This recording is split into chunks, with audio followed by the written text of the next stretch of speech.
Came out the mud, now we map out the star. Hands on the wheel, got my life in the car. Up and down roads, they said ain't for me. Now I run routes like a wide body Jeep.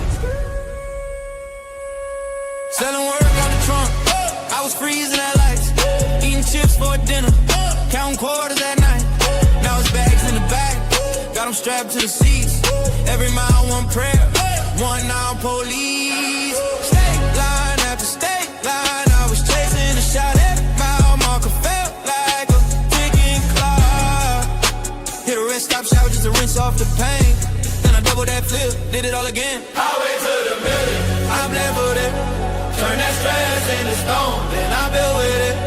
From a stash in the door to a safe in the crib. I was driving for my life, now I'm flying to live. Yeah. Highway to the million. Yo, it's your boy DZ, man. You already know it's not about the setback. It's about the get back. I want to appreciate everyone that's became a member, that subscribe to the channel, and that watches the channel. I appreciate y'all. If you haven't already, hit that notification bell. Hit the notification bell so you can be notified every time we go live. I appreciate all of y'all that rock with me, and I hope y'all continue to rock with me. What's poppin', fam? Smash that like button on the way in the building. You know, I appreciate all y'all, man, that be rocking with SBGB TV. Facts. Yeah.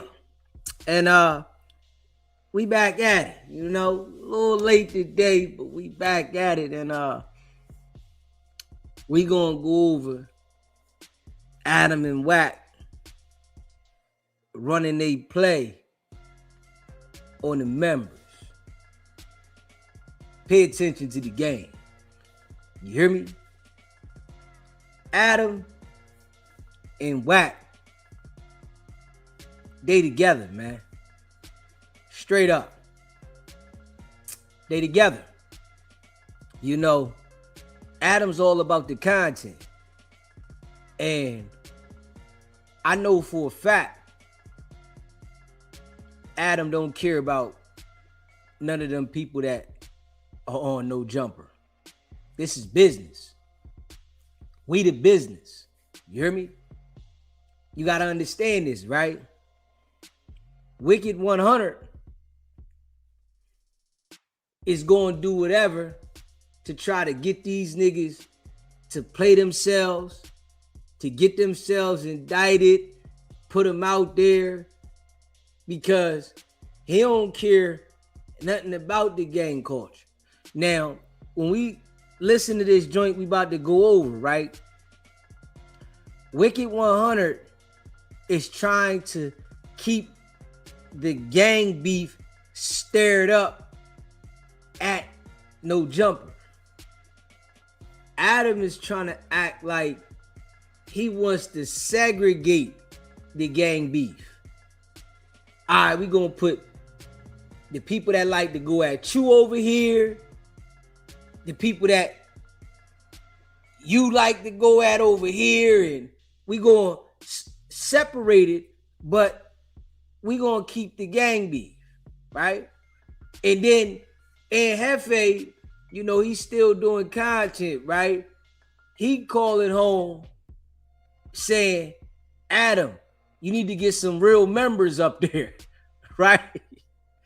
Hey, yo, I don't know why these bulls think that the gang culture is respected in the podcast world as if it's some legit shit.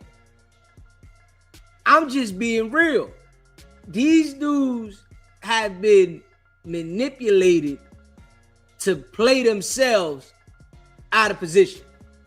Just how they've been manipulated to rep they set, they gang, and identify where they from and what they repping and all that shit by the police, Adam and Wack is doing the same shit. Got these people coming up there and they supposed to be gang members and they repping the gang on TV.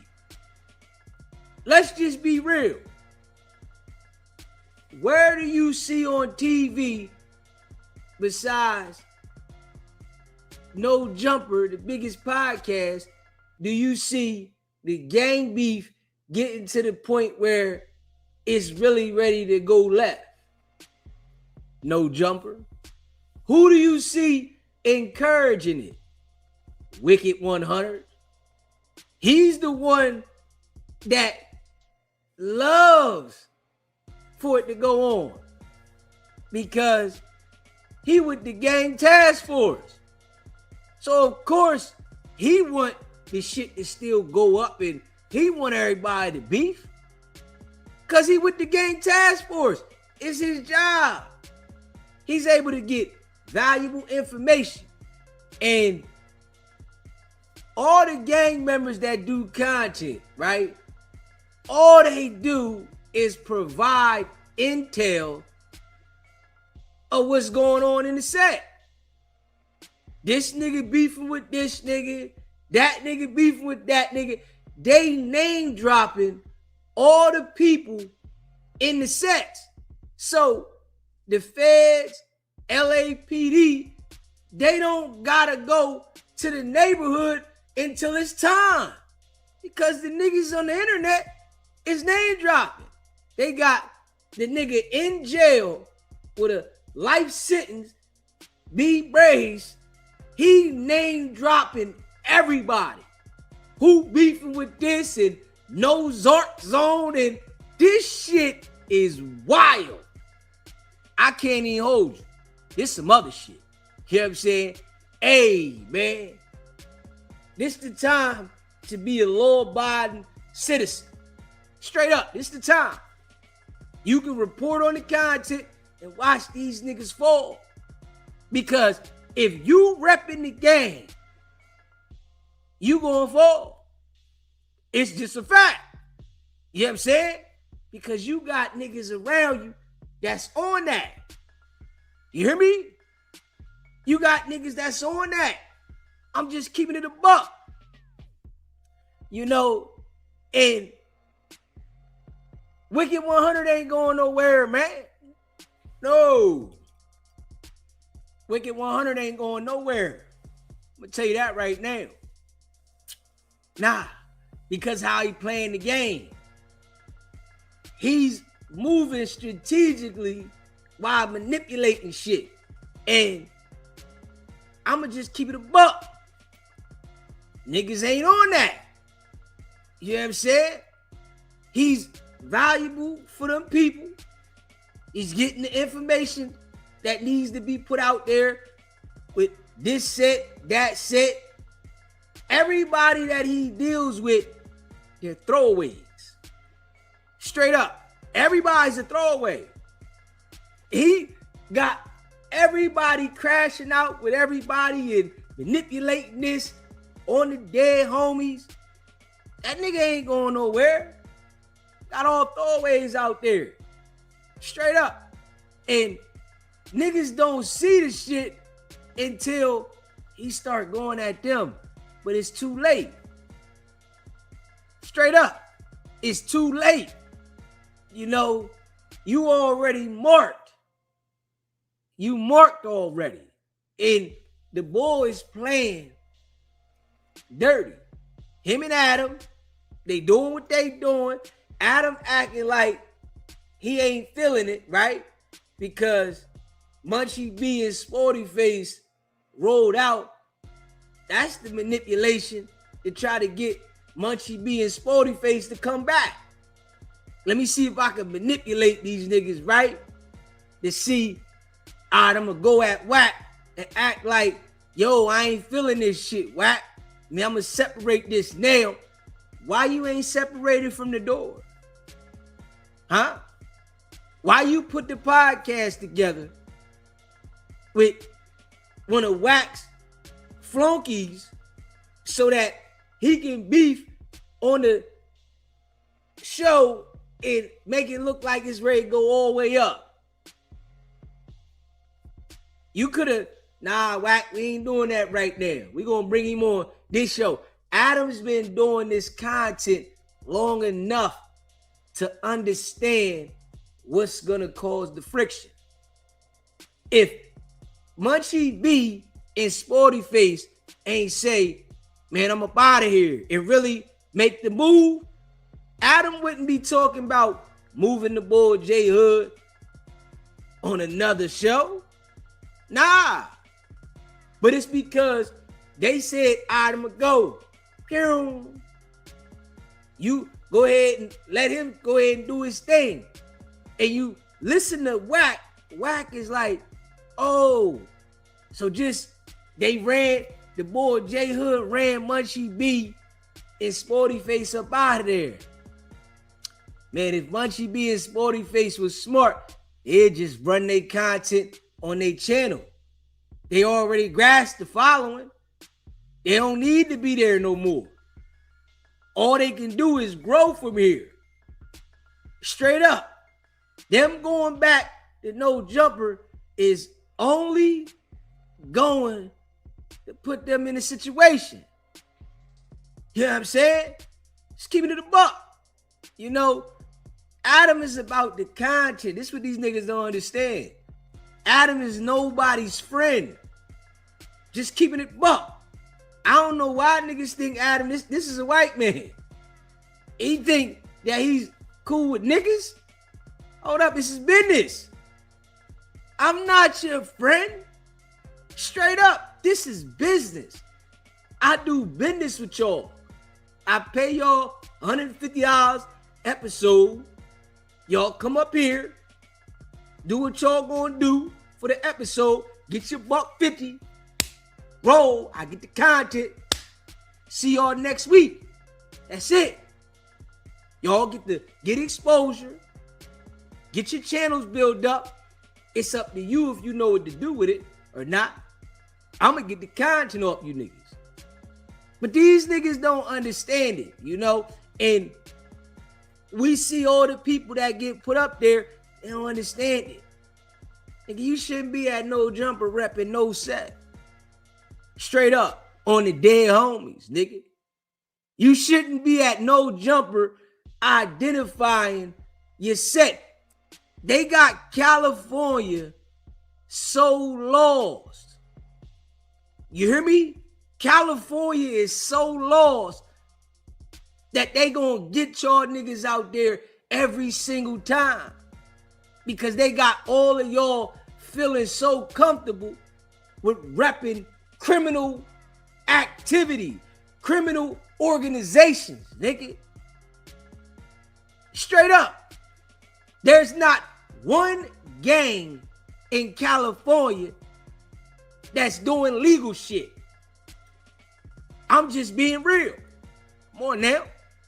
There's not one gang in California that's doing legal shit.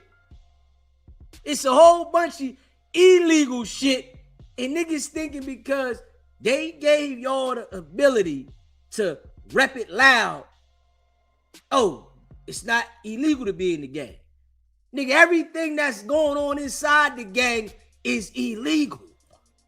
There's nothing legal going on in there. There's no legal business going on inside of a gang. Come on now. But they got niggas out there in California laws. They think, oh, I'm gonna rep the set on the dead homies. Straight up, I'm gonna rep the set on the dead homies, and they out there repping the set, lining themselves up. Nigga, you got to leave the set alone, nigga. It's 2026. They found another way to line you niggas up and get information in the inside. They got no jumper right there. Got you niggas going right up there talking about the politics. Yeah. Repping your set. I keep telling niggas they got niggas' phones tapped. I keep telling niggas your phone is tapped. Once you go through no jumper, oh, you hit. They got your phone, nigga. You might well throw that phone in the trash. Straight up. You hear me? If you up no jumper, nigga, you might well take your cell phone and throw it away. Go get a new one. Because that phone you got, oh, they got that one rocked. They all on that. Straight up. You better know that. This shit is wild. You know? Hey, man. You know, I'm going to keep it a buck. Niggas like me, we gonna laugh at the niggas. Straight up. On the dead homies. We gonna laugh at them. Look at them. Oh, they on some clown shit again. Yeah, they up there repping the set. They living by this shit. They're really sending them to jail. Getting them put under investigation. Come on, man. Straight up. This shit wild, nigga. This shit wild. And they continue to fall for the same shit. Adam and Wack is together. Them niggas is together. Come on now. Adam don't care about Wack being the police. You hear me?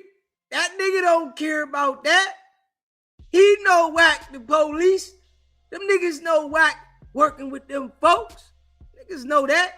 Adam don't care about that. Fuck you think Adam care about a nigga being the police? You hear me? You think Adam care that nigga's the police? Hell no. That nigga get online and fuck with the people out there. Yeah, Wack stitching, Wack the police up. That's the manipulation for you niggas out there. You know, Hefe calling home still acting like he don't understand. Yo, man, I don't know if you with him, Adam, and shout out to No Jumper. Nigga, you was supposed to go to No Jumper and leave the streets alone, my man. Straight up. You know what I'm saying? It say, forget the gangs. Hey, you don't like it, so what, nigga? Hey, I'm going to get this money and I'm going to live regular. Now you in there fighting the case because of the gang. Niggas don't even understand this shit. Hefe in there fighting the case because of the gang. Whether he did it or not, nigga, you in there fighting the case because of gangs. Come on, man. You had an opportunity to change your whole life. Put yourself in position to change your family's life. But you ain't had the knowledge and the understanding. And niggas out there supporting that shit, man. I ain't supporting that foo-fafi shit.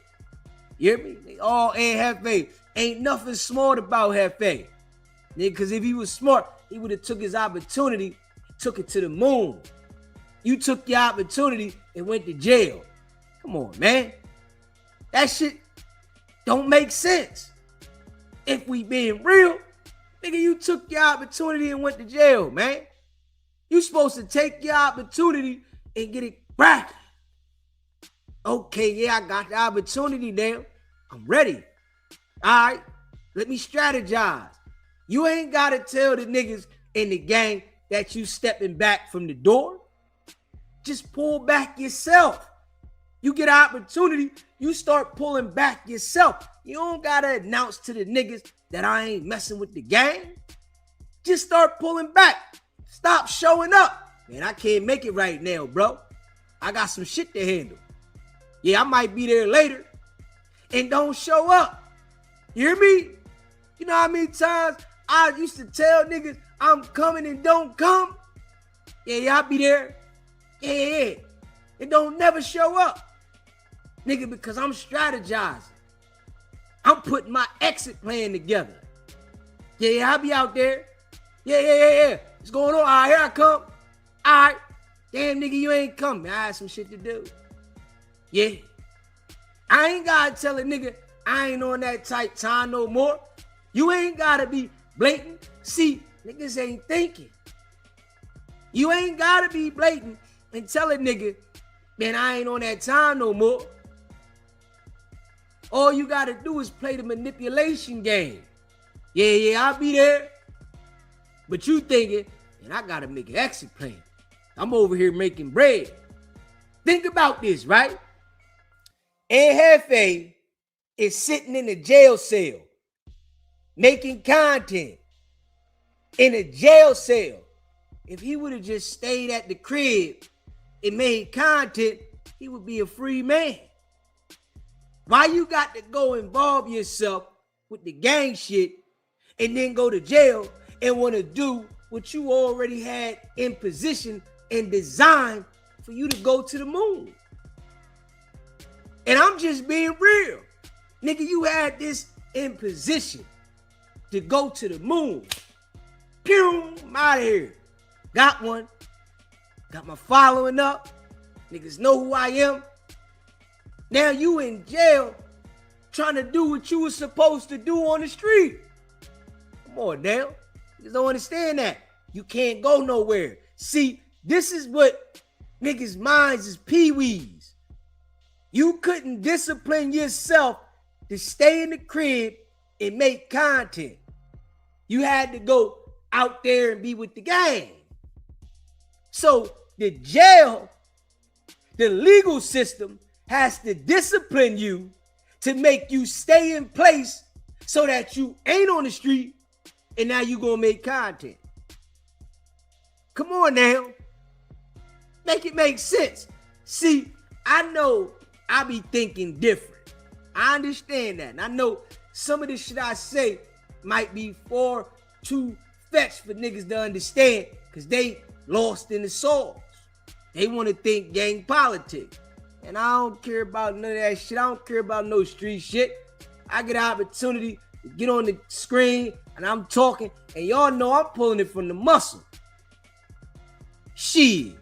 A nigga like me get a platform like No Jumper, millions of subscribers, and y'all know what I'ma do. Nigga, nah. See, they don't give niggas like me that type of opportunity. They give the crash out that type of opportunity because they know these niggas gonna crash out if you pay attention to this shit. The people that they be putting in position of color are the crash outs. They don't put the people of color in position that's gonna mentally put it together. Majority of these people be straight crash outs. They know they gonna crash out. Here, come on. Got something for you. Nigga ain't gonna capitalize and stay focused and build the brand. They mind don't work that way, man. This some wild shit. You know, Wicked100 and Adam, they working together, man. I'm gonna tell y'all that right now. Smash that like button and hit the subscribe button. You know what I'm saying? Just keeping it a buck. Wicked100 and Adam, we gonna go over this in a second. Man, them niggas working together, man. They working together, man. Straight up, man. Shit crazy, man. And Hefe still can't see it. He's still on the fence if Adam is with him or against him. Nigga, as soon as you went to jail, nigga, first thing they do, hold up. Content. Oh, man, Hefe went down for a body. You content, nigga. Soon as you go to jail, you content, man. Adam don't care about you in jail, nigga. Hold up, I'm gonna replace you. Yeah. He talking about, yo, Adam can't replace me. Nigga, you replaceable, Straight up. You replaceable, No cap. Nigga, they get you up out of there. Nigga, yeah. You go to jail, ain't nothing Adam can do for you but put another nigga in your spot. That's it. You know what I'm saying? And they don't understand this shit. Straight up. Hey, listen. It's hard for gang members to understand this shit. Hey, man. Your brain been programmed on the dead homies. You hear me? Your brain been programmed on the dead homies. Straight up. You got to change the mind frame when you get certain opportunities. You know what I'm saying? And that's what And Hefe and them niggas ain't doing. You know, nigga don't want to change the mind frame. But they got a place for them niggas though. I'ma just keep it a buck. Oh, they got a place for them niggas. Now, and Hefe sitting in there sick. Yeah, it ain't kicking yet. He fresh in. He fresh in, man. You know what I mean? He fresh. When you freshen on that bit, you still got like that real hope. You know what I mean? Nigga talking about, I'm ready to come home. Nigga, you ain't come home no time soon, man. You got a case. You know what I mean? You got a process. You hear me? You got to get the process going. You know what I mean? So the mind frame is lost. You hear me? Lost. You know, I'ma just keep it a buck. You know, I'ma go hard in the paint on Wack. Facts. But you gotta understand this, right? Wack is doing the service for them folks. Keep trying to tell you niggas, man. He doing a service for them folks, man. Yeah, he doing a service. Yeah. He doing a great deal of service, man. You know what I mean? The intel. He get these gang members hyped up. They start telling on themselves. They start saying things. You know? So when he starts saying things, it got the gang members to start telling on themselves. They providing information for them folks. You know what I'm saying? You know what I'm saying? Just keeping it a buck. Yeah. Hey, listen, I agree that we get charged for things that we haven't done. I definitely understand that. You know, but Hefe had an opportunity, bro. He wasn't supposed to go around the niggas that he was around before, man. When you get an opportunity, it's just on some real live shit. You gotta say, forget the niggas. This is just how life go. You hear me? Hey, if y'all ain't on my tight time and y'all not gonna keep that shit away from me, then I can't rock with y'all. See, what niggas don't understand, right? Whoever is it, you gotta protect the bag. You can't bring that around me. This is how the game go. Nigga, if I'm the one, if I'm the chosen one, you can't bring that around me. I can't be involved with that.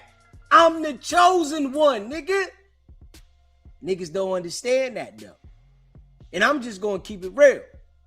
And Hefe was the chosen one. But he ain't understand that. He hanging out with the niggas on the set, 8 trade. Nigga, I don't want to hang out with you niggas. I'm the chosen one. This is what niggas gotta start understanding. When you are the chosen one, you got to separate people, places, and things. It's the only way you gonna survive. If Hefe ain't do nothing, he would have never been dragged into anything if he would have understood to separate himself, because he was the chosen one. It's what niggas gotta start wake up and keep it a buck. You know, I'm just being real. If I'm the chosen one, nigga, I'm not hanging out with no niggas that's gonna pull me in. You supposed to protect me by all costs. Protect me. Nah, I can't do that. I'm the chosen one. Niggas don't understand that. You supposed to be, it's like niggas was supposed to be saying, yo, Hefe, don't come out here, bro. Don't even come around here no more, nigga. Don't pull up on the set no more, bro. You too known, dog. Don't come around here. This where it's going down at. We don't want you to be around where it's going down at, nigga, because you might get in a situation. Come on, man. This what niggas gotta start understanding, though. I be trying to get a GAME out. Yeah. Nah. I'm the chosen one. I gotta be protected by all costs. You gotta make sure that I don't get in no situation because I'm the one that's gonna be the ticket to take us up out of here. But niggas don't understand that. So, hey, man, we gonna see how it go for him, though. I hope the niggas spank the shit. I hope he spank it. I hope he spank it. If he made a statement to the police like he did, telling the internet that he was on the scene, man, it's gonna be hard. You can't put yourself on a crime scene and think that you gonna just get away, dog. You can't do that. You never admit to nothing. I don't know who the fuck is the homies out there that's telling these niggas shit. Nigga, You know what I'm saying? Like, real shit. The homie's supposed to be like, yo, nigga, don't say nothing. I know from me, right? I know from me, it was always understood. If you get locked up for a homicide, don't talk to nobody about your case, whether you did it or not. That was like the golden rule. That's golden. Niggas will tell you quick. Yo, don't talk to your celly. Don't talk to nobody. Don't speak about your case. Don't try to justify. Don't do nothing. So I don't know what the people are telling these people out there. I don't understand it. Nigga, do not talk about your case. No circumstances. I know damn well, nigga, I've been in a situation.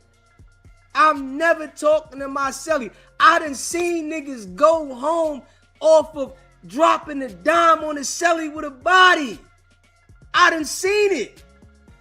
Niggas sitting in the cell with a nigga and you think the nigga solid. They got phones. I don't know how the phones is in them California jails, but I know the phones here, they got phones where when you go out on the pod, you can directly hit a certain number and call directly to the prosecutor's office. Directly there. And it'll shoot you straight to the prosecutors, to the AG's office. Your celly being there straight talking to you. Call the AG's office. You hear me? And when he called the AG's office, drop the whole dime about what you said about your case. They even got niggas that'll drop a dime lying about shit you said about your case to get out of their situation. Your celly will be in there. If you just told him a little bit, he might make a story up and add some shit to the case. I'm just being real. That's why you don't talk about your case, but I'm like, how doesn't he see that Adam is the messy one? He like, yo, I don't know if, man, Adam is messy with this shit. It's all about content. Adam don't care about none of them dudes. None of them, man. This is business. Nigga, this ain't friendship. I don't know how niggas is gangbangers. Think about this white guy that came from New Hampshire is their friend. That's some weird ass shit. That's some weird shit though. I ain't even gonna lie. That's next level weird though. You know what I mean? Like, this dude came from New Hampshire and y'all think he your friend instead of thinking that it's just strictly business. All right, y'all want to go do business with him, go do business with him. But how do y'all turn going to do business with Adam to make it seem like he's your friend. I don't understand that. That's something that I'll never understand. You know what I mean? Maybe they understand it out there, but I don't. You know what I mean? I can't figure that part out. You feel me? Dude come from New Hampshire. He's not of your ethnicity, but you think he's your friend. Nah, it's business. Use the business for business purposes and make sure it's just business. Don't involve anything with the set. Don't involve any of that type of shit in the business. Yeah. If you feel that's how you got to get up there, manipulate your way in, all right, go left with it. Get your followers up, roll. The niggas is going up there, sitting down, acting like this is their friend though. This shit is weird. Like, they act like they got more love for Adam than they do their own brother. That's some crazy shit. And all Adam is doing is getting the content. Man, I'm gonna get content out of these niggas. You know, he know they gonna crash because he's seen it multiple times. You think Adam's not numb to these niggas crashing? You hear me? You think Adam isn't numb to it though?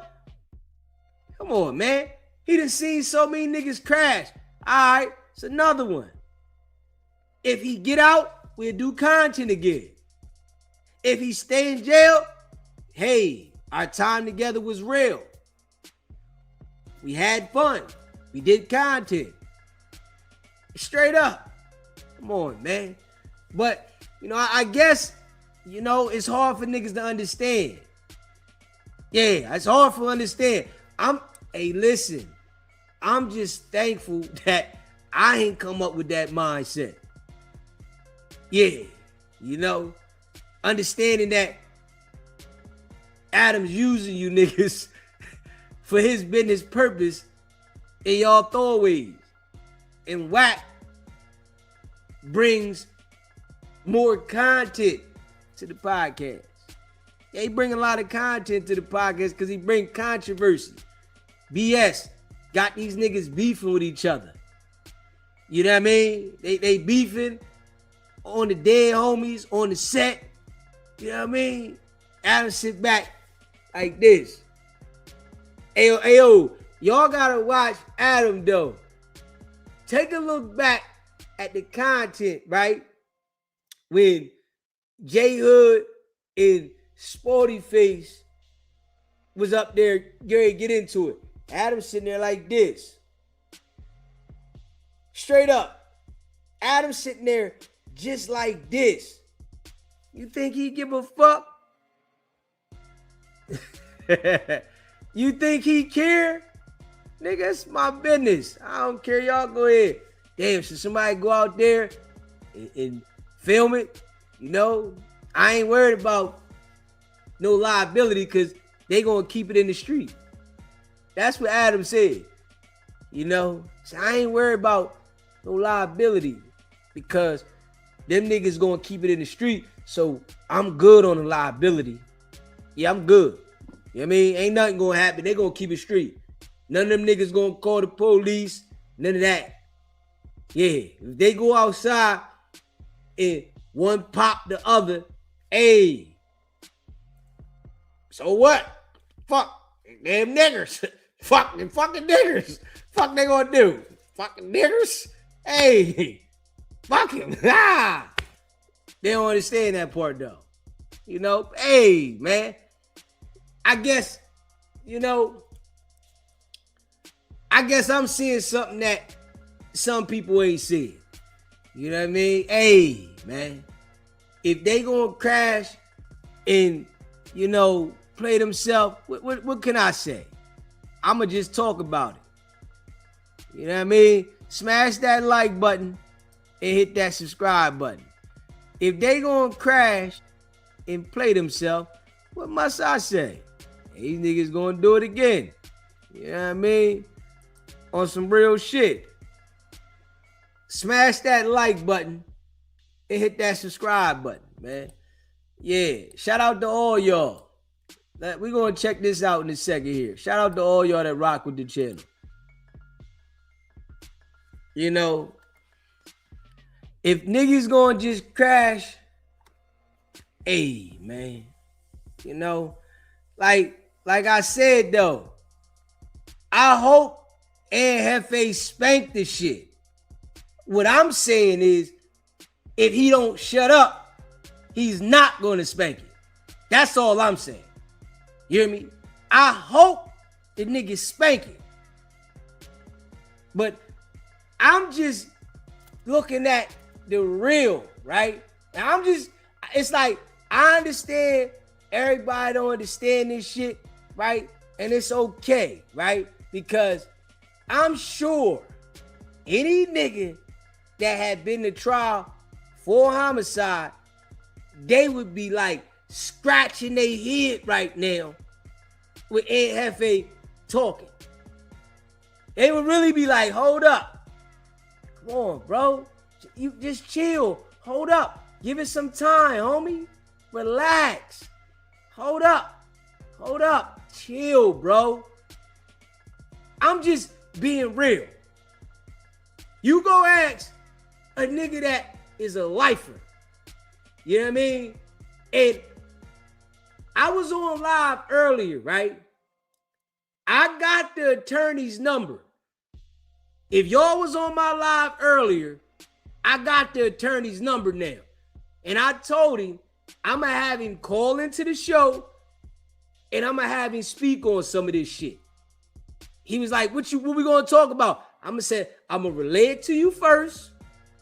And I'm going to let you know what we going to talk about. And I'm going to bring you on the show and let you talk to these people. Straight lawyer. You hear me? And he's good at his practice. So I'm going to lock in with him. I got his number. I know him already. I knew he was an attorney and shit. But I want to bring him on the show so I can get him to say some of this shit. You feel me? Because when I say, yo, do you think, and I'm going to play Aunt Hefe shit to him. I'm going to play what Aunt Hefe said to him, and I'm going to ask him personally, from him being an attorney. I ain't talking about none of these niggas in the street, these old gangbangers or these old niggas that don't know nothing about no trials and shit. I'm going to ask an attorney that done studied law, practiced law, and I'm going to ask him to come on here and I'm going to say, what do you think about this right here? The boy said he was at the crime scene and he only was getting toilet paper. Do you think he should have said that? And I'm going to let him talk. And I guarantee you now, if he say, man, he shouldn't have said nothing, there'll still be some damn niggas that'll say, man, and Hefe didn't do nothing. He didn't say nothing wrong. Like, hold up. Y'all hear this nigga here? Y'all hear this? Y'all hear this nigga? This nigga went to school for years. Took a whole bunch of tests. Passed the bar. You niggas in the street don't know shit. And you not gonna listen to this nigga that passed the bar? Come on, man. This nigga passed the bar, man. You got some niggas in the street, they don't, yeah, man, yeah, Hefe ain't do nothing. Yeah, and all he was doing was explaining that it wasn't him. Nigga, the hell? What the hell? How you gonna explain that it ain't you, nigga? By placing yourself at the scene, man. Man, well, he ain't say nothing that the video didn't say. Oh, he cooperated with the video said. That's what y'all telling me. He cooperated the video. You think that's good? An homicide?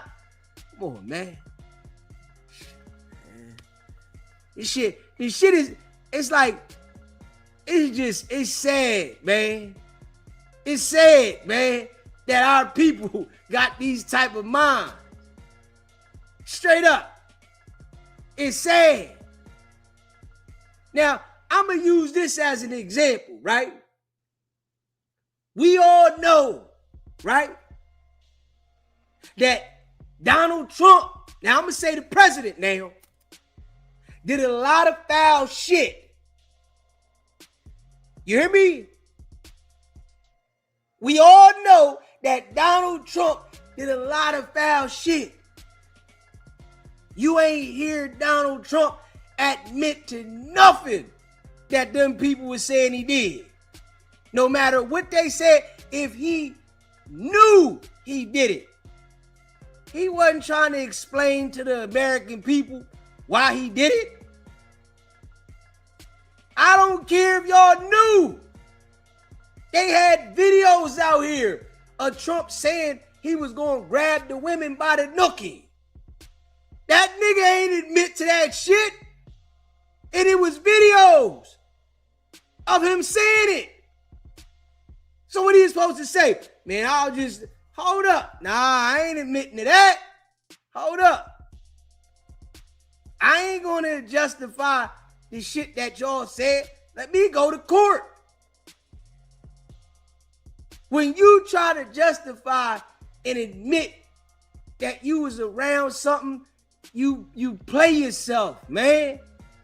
You play yourself. You ain't never supposed to admit the shit. I don't care if you got caught with your hand in the cookie jar. You hear me? You hear me? I try to tell the people the real shit. You hear me? Hey, listen. The last case that I spanked, this is no cap. The attorney was saying, oh, I was going to be guilty because of the plain doctrine view. I'm like, hold up. No. Nigga. No. And went to war. Spanked, nigga. Spanked. I ain't got nothing to say. Police had me. Police locked me up, had me. Asked me questions. I ain't got nothing to say. You hear me? I ain't explaining this, that, and the third. I don't care what you seen or what you thought. I'm not explaining nothing. Furthermore, why would NFA want to explain something to these niggas though? That's what get me. It was niggas saying, oh, Wack said this and said he nasty. If they lying, why are you explaining it? Fuck is going on? Why do I gotta explain it by the lie? Come on, man. I wish our black people would get out of that mind frame, nigga. Go to war with your shit, bro. You get locked up. I'm gonna tell you straight up. You know, you can get locked up, right? And be red-handed. If you shut up, you got a chance that you still can spank it. Because they got something called the chain of custody, right? Straight up. They got something called the chain of custody. If they violate the chain of custody, you know, they got shit where fruit of the poisonous tree. They got certain things that you can get certain things thrown out. But you gotta shut up. That's what I'm saying. You got certain things that you can get thrown out in the court for certain violations of your rights. But you gotta shut up. You can't be trying to explain shit and then try to get thrown out. Hold up. That's some crazy shit. You can't be trying to explain shit and get shit thrown out, bro. I don't know. Maybe niggas just ain't gonna get it. Yeah, maybe they ain't gonna get this shit. That might be, this shit I'm saying, I'm giving out GAME. You hear me? Straight up, I'm giving out GAME. If niggas start listening to me, the feds might lock me the fuck up. Straight up. If niggas start listening to what I'm saying, they might come lock me up. Man, you giving these niggas too much information. But they know niggas ain't gonna listen to me because niggas' brains is fried. So I'm gonna say this shit, right? And they know it's gonna go smooth over all the niggas' heads. They know it. So they ain't gonna fuck with me.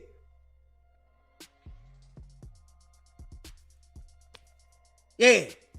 If niggas start listening to me, everybody say we gotta shut this nigga the fuck up. Yeah. That nigga telling them too much information. Straight up. I'm on here telling niggas shit from experience, right? I'm telling niggas shit from straight experience. Straight raw experience. I'm going through it so niggas don't have to go through it after me. Straight up.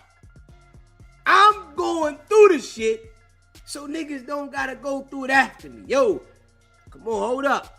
Niggas say, hold up, huh? Yeah. Oh, that nigga talking something. I'm letting you know what it is. You know what I'm saying? But, you know, Adam and Wack, man, they playing the game. Straight up. They playing the game. And they got niggas fooled. You hear me? Real live shit. They got niggas fooled. And niggas better wake up. Straight up.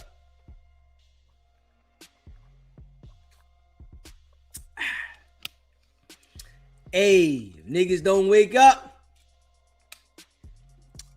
it's gonna be more people biting the dust. You know what I mean? I'm sitting around here selling a motherfucking solid message. This message is solid, man. Because I'm telling y'all off experience. Yeah. Not from, you know, me not having the experience. I'm telling you from the experience. You know what I mean? So, I ain't getting in trouble no more. My days of getting in trouble is over. Most I'm gonna get is a traffic ticket. Yeah, I ain't doing shit. You know what I'm saying? I'm taking my black ass bowling, and I'm taking my black ass in the house. Straight up. I'm going bowling in the house. Yeah. Might go out once in the blue, but I ain't getting in nothing. Yeah. You know what I mean? But I just keep saying a cane shit. I'm like, damn. You know? But we're gonna go through this in just a second with Adam and Wack. We're going through this, man. You know, and I want y'all to listen to Wack. Listen to Adam too, but you gotta listen to Wack, man. You gotta listen to Wack. Yeah, he wants the gang shit to continue at no jumper. Yeah, really. He loves it. You know what I'm saying? He thrives. Yeah, got these niggas beefing with each other, crashing out, and they don't understand it. Yeah, that shit crazy. Hey, man. Fuck it. They like it, I'm gonna talk about it. You know what I'm saying? Real shit. If they like it, They like it, I'm gonna talk about it. You know what I'm saying? You know, just being real. You know what I mean? They like it, I'm gonna talk about it. Yeah. And Hefe played himself.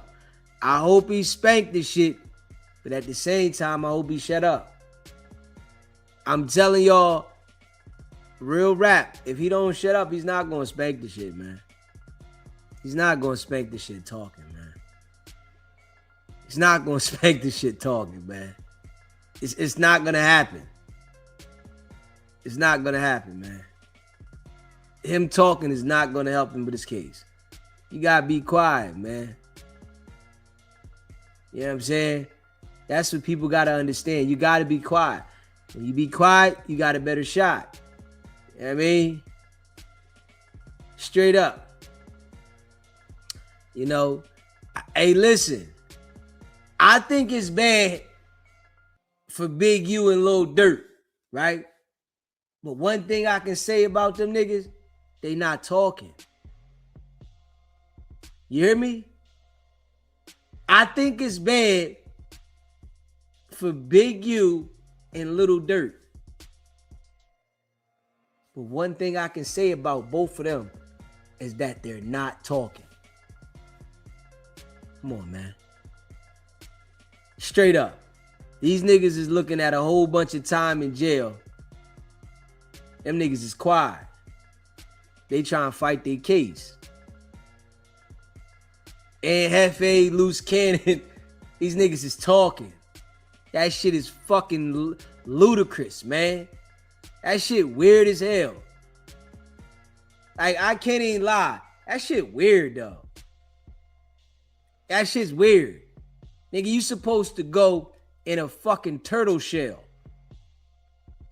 Everybody's supposed to speculate about you. Everybody. When you get in a serious situation, everybody is supposed to speculate. Let everybody talk. Say whatever. You're not supposed to address nothing.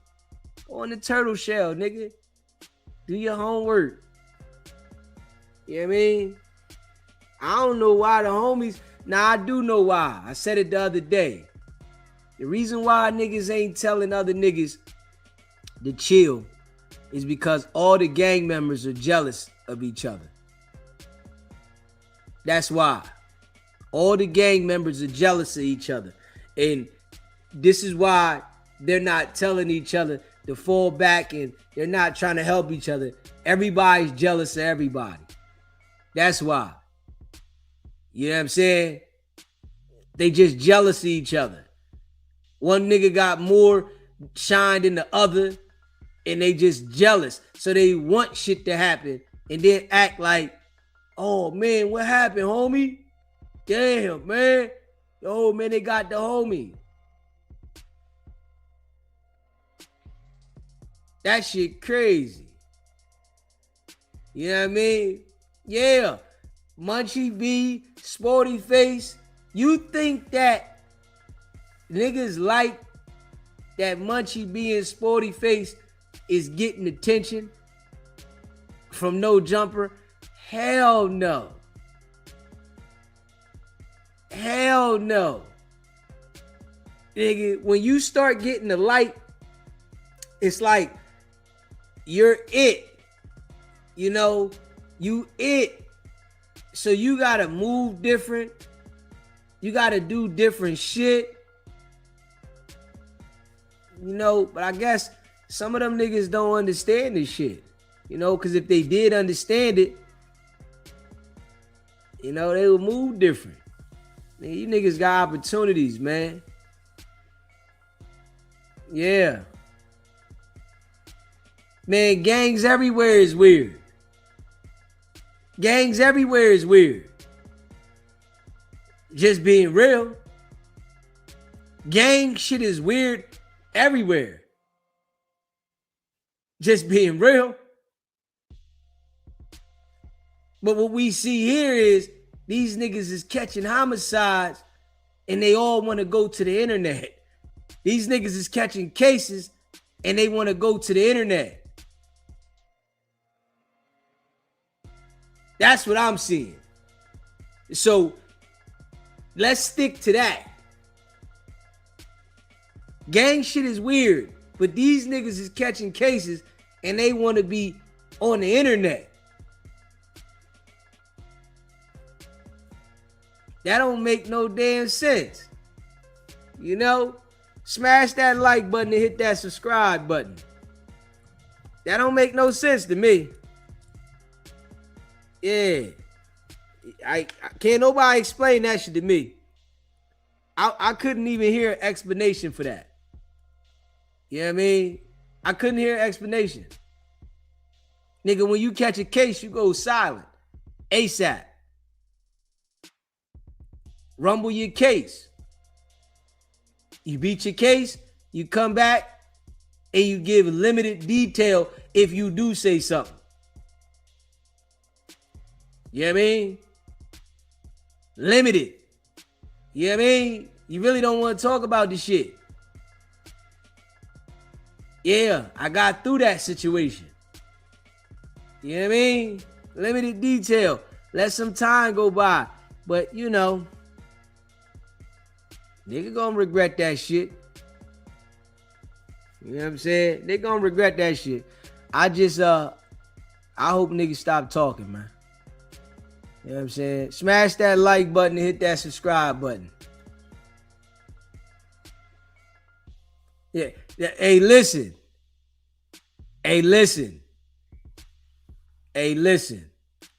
All the people that said Hefe ain't do nothing wrong by placing himself at the scene, I feel like they might be jealous of him or they don't really like him. You know what I'm saying? Yeah. You can't justify yourself being at a crime scene. To us, that's something you have to do in the courtroom. We're not in the courtroom. You know what I'm saying? You got to do that with your legal. I don't want to hear about why you was at the crime scene. I'll watch the court case and hear it in the court case. You know what I'm saying? When I watch the court case and the things, all right, cool. But I don't want you to be telling me why you was at the crime scene. You know what I mean? Don't tell me. You know what I'm saying?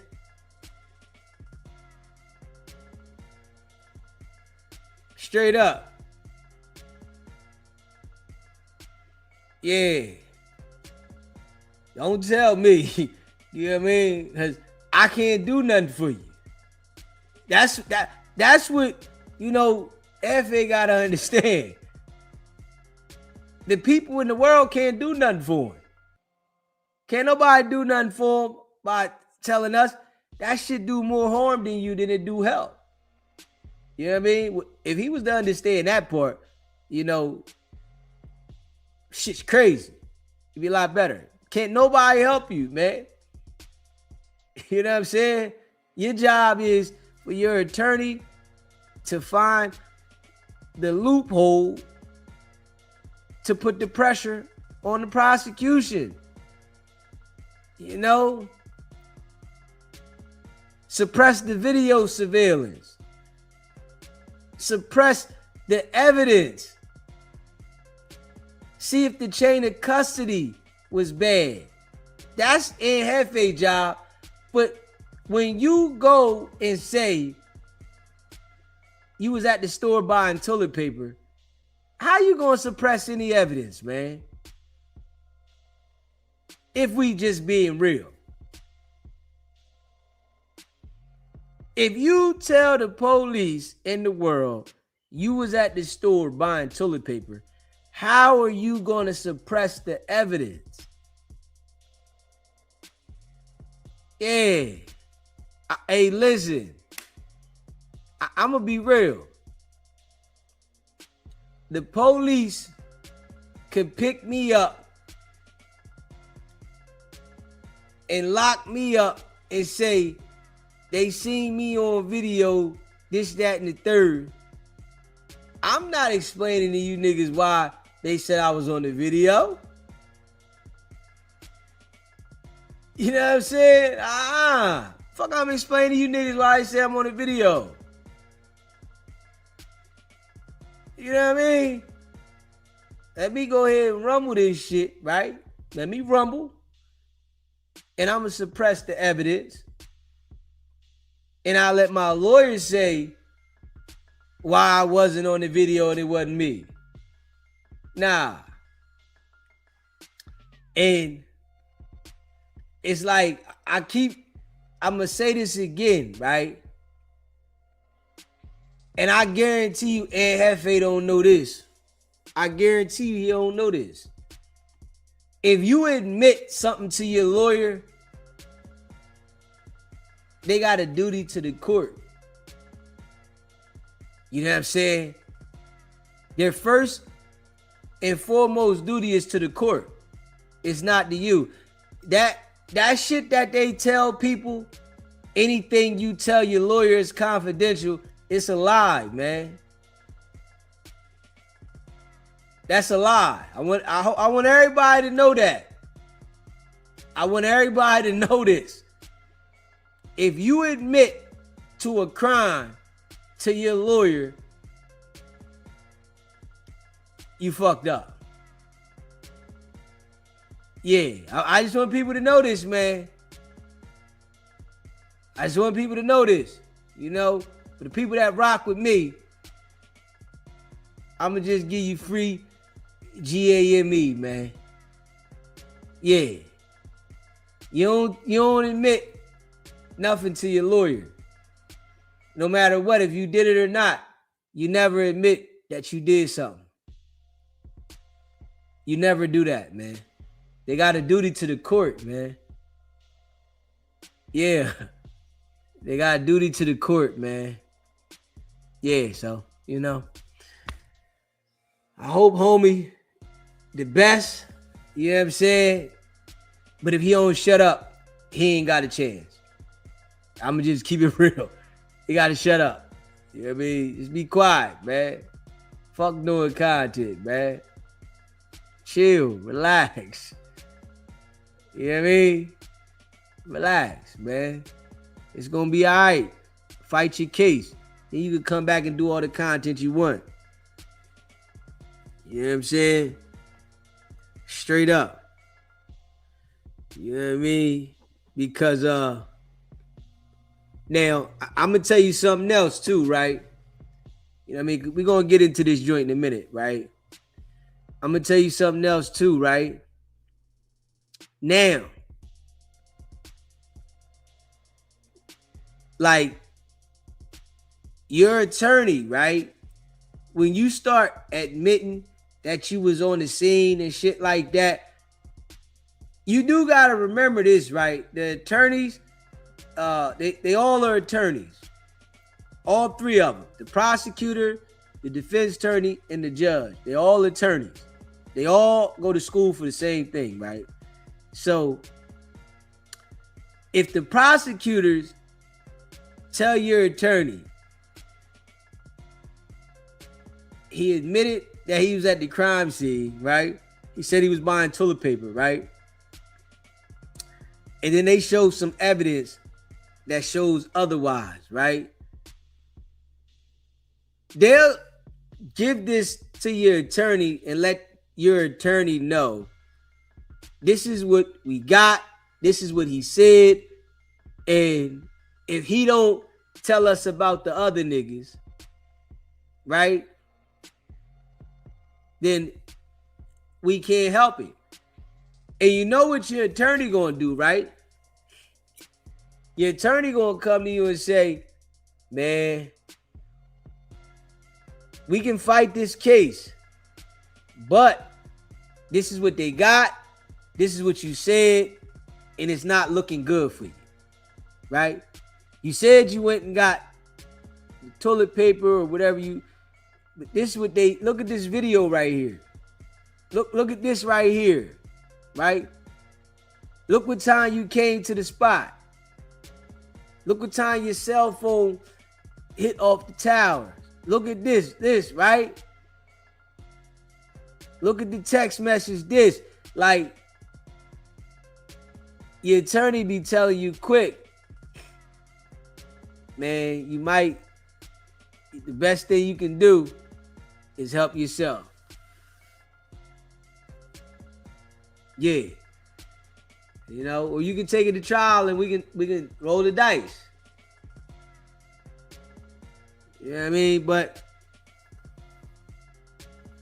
we'll see. I wish he'd be quiet though. I ain't even gonna lie, man. I keep saying this shit, hoping somebody tell him be quiet. You know what I mean? That's why I keep saying this shit. I keep saying this shit, hoping somebody tell him be quiet. Yeah. You know what I mean? I want nigga to feel uncomfortable.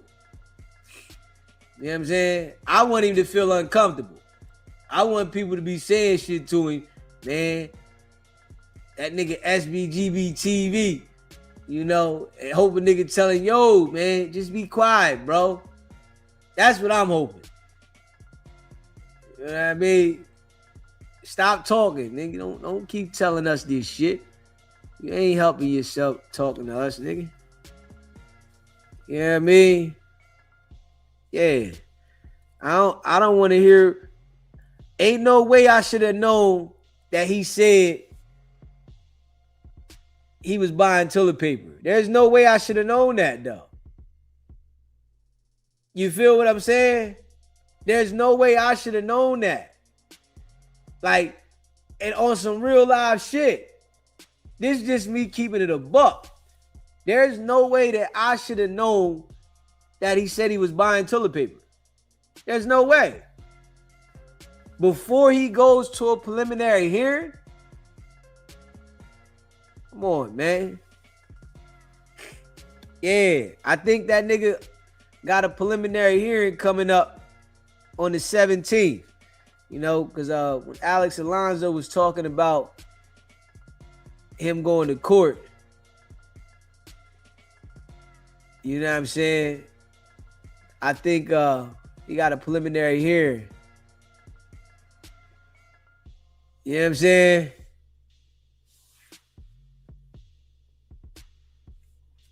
Just real shit. I think they got a preliminary hearing on the 17th. Now, if he got a preliminary hearing on the 17th, right? You know, a preliminary hearing like a mini trial, right? It's like a little mini trial. You know what I'm saying? Where they get in there and whatever the cops say, that's his statement. He can't change his statement. You know what I mean? So it stamps what they saying, you know, they got, and, you know, what the cops said, right? So they saying that both of the guys don't want to waive their preliminary hearing, which is a good thing. You know what I mean? They try to get you to waive your preliminary hearing all the time. You feel what I'm saying? So hopefully the nigga, you know what I'm saying, you know, see what they talking about in the preliminary hearing. But let's check this joint out. Smash that like button, hit that subscribe button.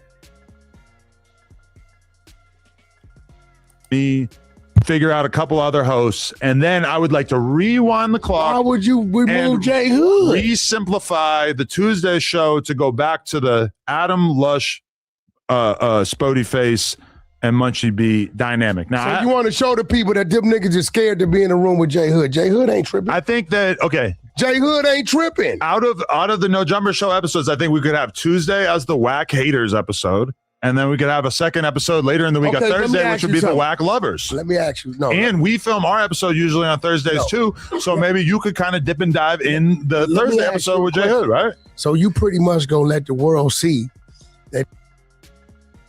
Hey, yo. Yeah, hold on one second, y'all. We gonna play this in a second, right? We gonna play this in a second, though. Hold up, y'all. We gonna play that. We're gonna play that in a second. Hold up.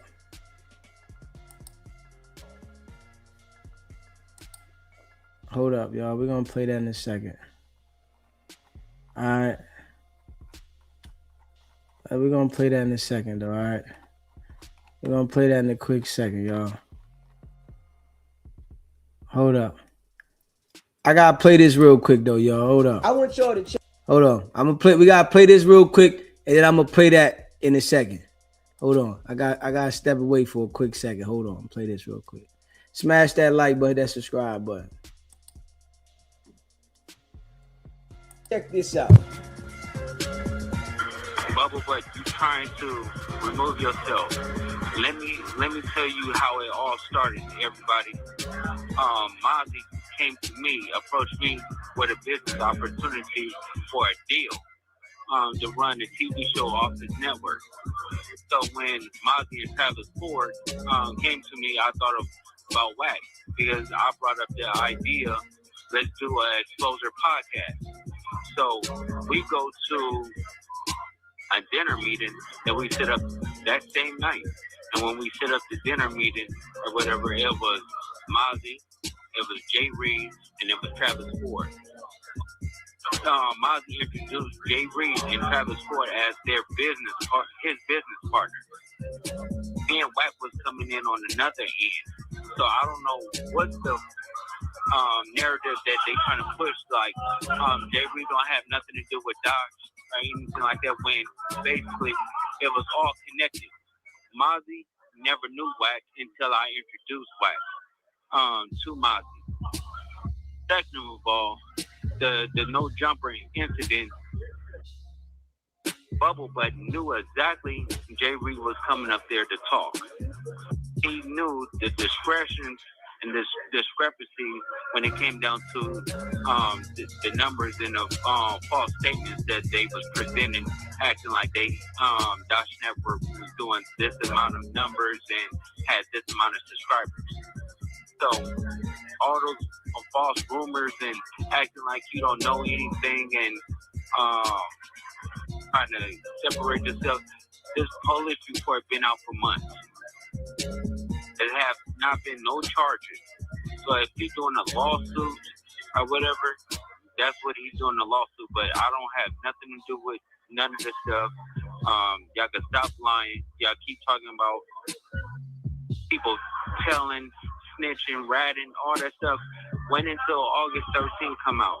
And then when it comes out or whatever, let's see how many people lose credibility by saying stuff. All y'all do is just talk. Y'all don't do nothing else but talk and make false lies on people. I'm in the highest level, on the federal penitentiary yard. It gets no higher. Walking around freely. Y'all would be PC'd up. Y'all would not be standing on what I stand on. Principle. Integrity. And second of all is Adam. The situation with Bubble Butt or whatever, you need to check that, because at the end of the day, he's going to have you in hot water because he's not being truthful about anything. He's a liar. Third of all is stop smutting the realest ever name. This call is from a federal prison. All y'all doing is just making a false lie, saying this and that and all that stuff like that. Me and Big U, and I hope for the best for him. But we go to court together. The only time we don't go to court is when I do a bail hearing and try to get bail. That's me proving trying to get out. So when y'all see the evidence on August 13th, I want to see how many people say and keep their word or apologize or say, well, you can't apologize, but you have to just stand on everything that you said that came out of your mouth. But Bubble Butt, you didn't know Jay Reed, you didn't know Travis Ford, and you didn't know Mozzie until I introduced you to all individuals. so you could stop the cap.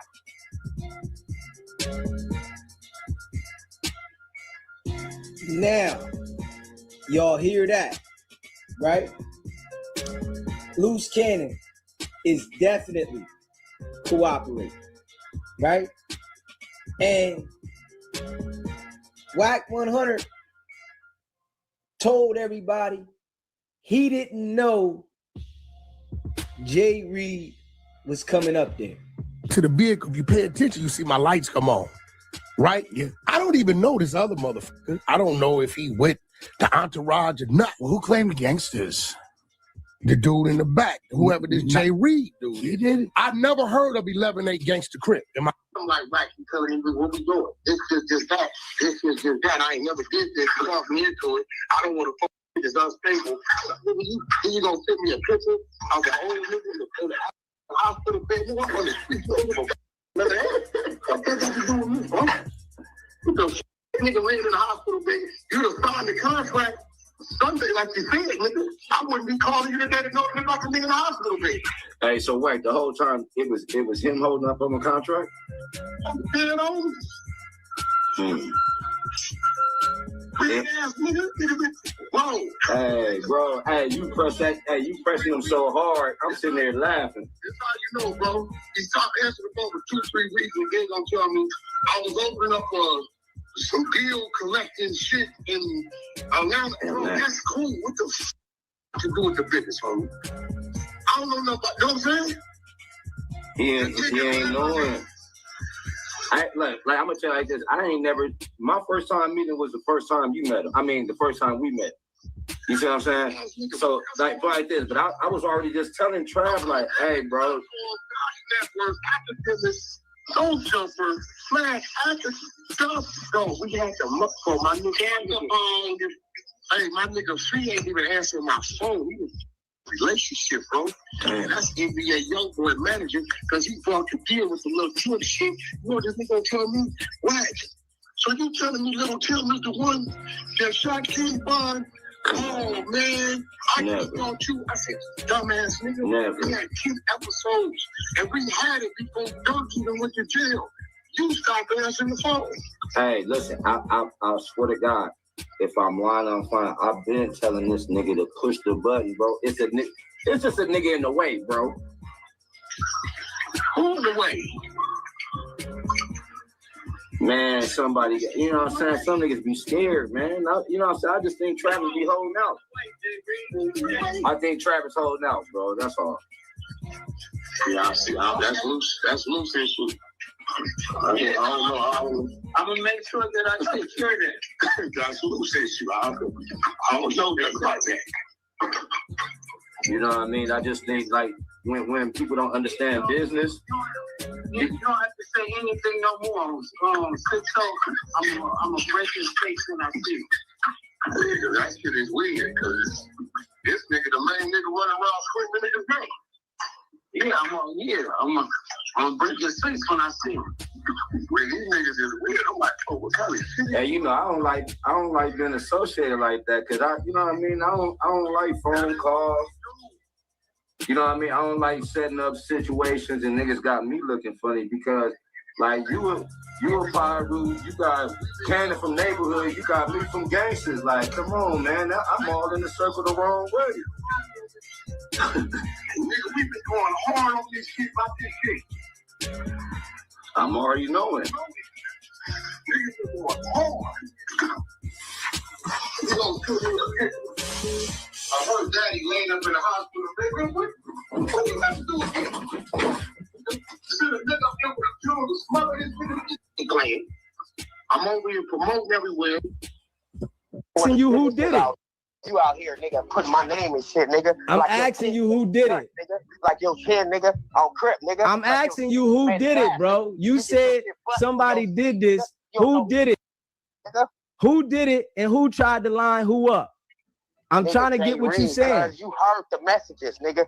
Jay Reed was pushing all this shit in between. Long story short, Jay Reed, nigga, was making it seem like the deal was holding up, nigga. And whole time, you know, running the network, nigga, that shit's not overnight, nigga. That shit takes a couple of little shit. Jay Reed was putting salt on my name nigga try to get me lined up. Whole time he got his whole self lined up, nigga. So you saying that Jay Reed lined it up and got himself lined up? Lined up. You heard the message. But he said that you was supposed to beat you. You was supposed to go up there. You sent him the message. Yeah, no. My interview was at 2:30. I canceled that interview, nigga. I told cuz, nigga, at 3 o'clock. I wasn't supposed to be there. The messages is old. That's what y'all don't understand. That wasn't before, nigga, that interview. That message about a month ago. Jay Reed been trying to line me up, cuz. So Jay Reed was trying to line you up. I thought he was supposed to get 10% though. That message is not new. They got the narrative where that message was like the day before Joe dropped. No. That message was, nigga, a month ago. Jay Reed been trying to line me up. But he said he was supposed to get 10% though, Travis. Say it again? He said he was supposed to get, I guess, 10% of the deal. What happened with that? You breaking up, cuz. I thought he was supposed to get 10% of the deal.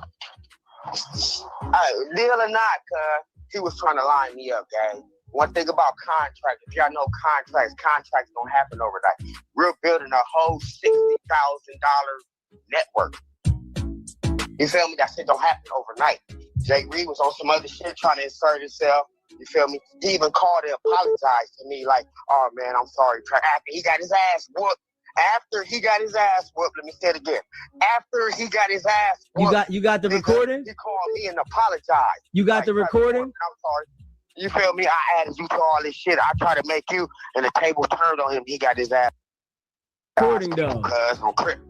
Do you got the recording? And that's what he did. And he got his ass whooped. He apologized for it afterwards, cuz, so I can't get mad at cuz right now. Well, send me the recording so I can hear it. Say it again? Send me the recording of him apologizing to you so I can hear it. Damn, cuz, your phone breaking up. I can't even hear you, guys. I said, send me the recording of him apologizing so that I can hear it. Oh, shit, cuz, man. Your shit's like going water on me. I don't know what happened to you. I can hear you clear. Yeah, man, but like, nigga, at the end of the day, cuz, I ain't on that shit, cuz. I'm trying to get above that shit, cuz. Jay Reed was doing some bullshit behind my back.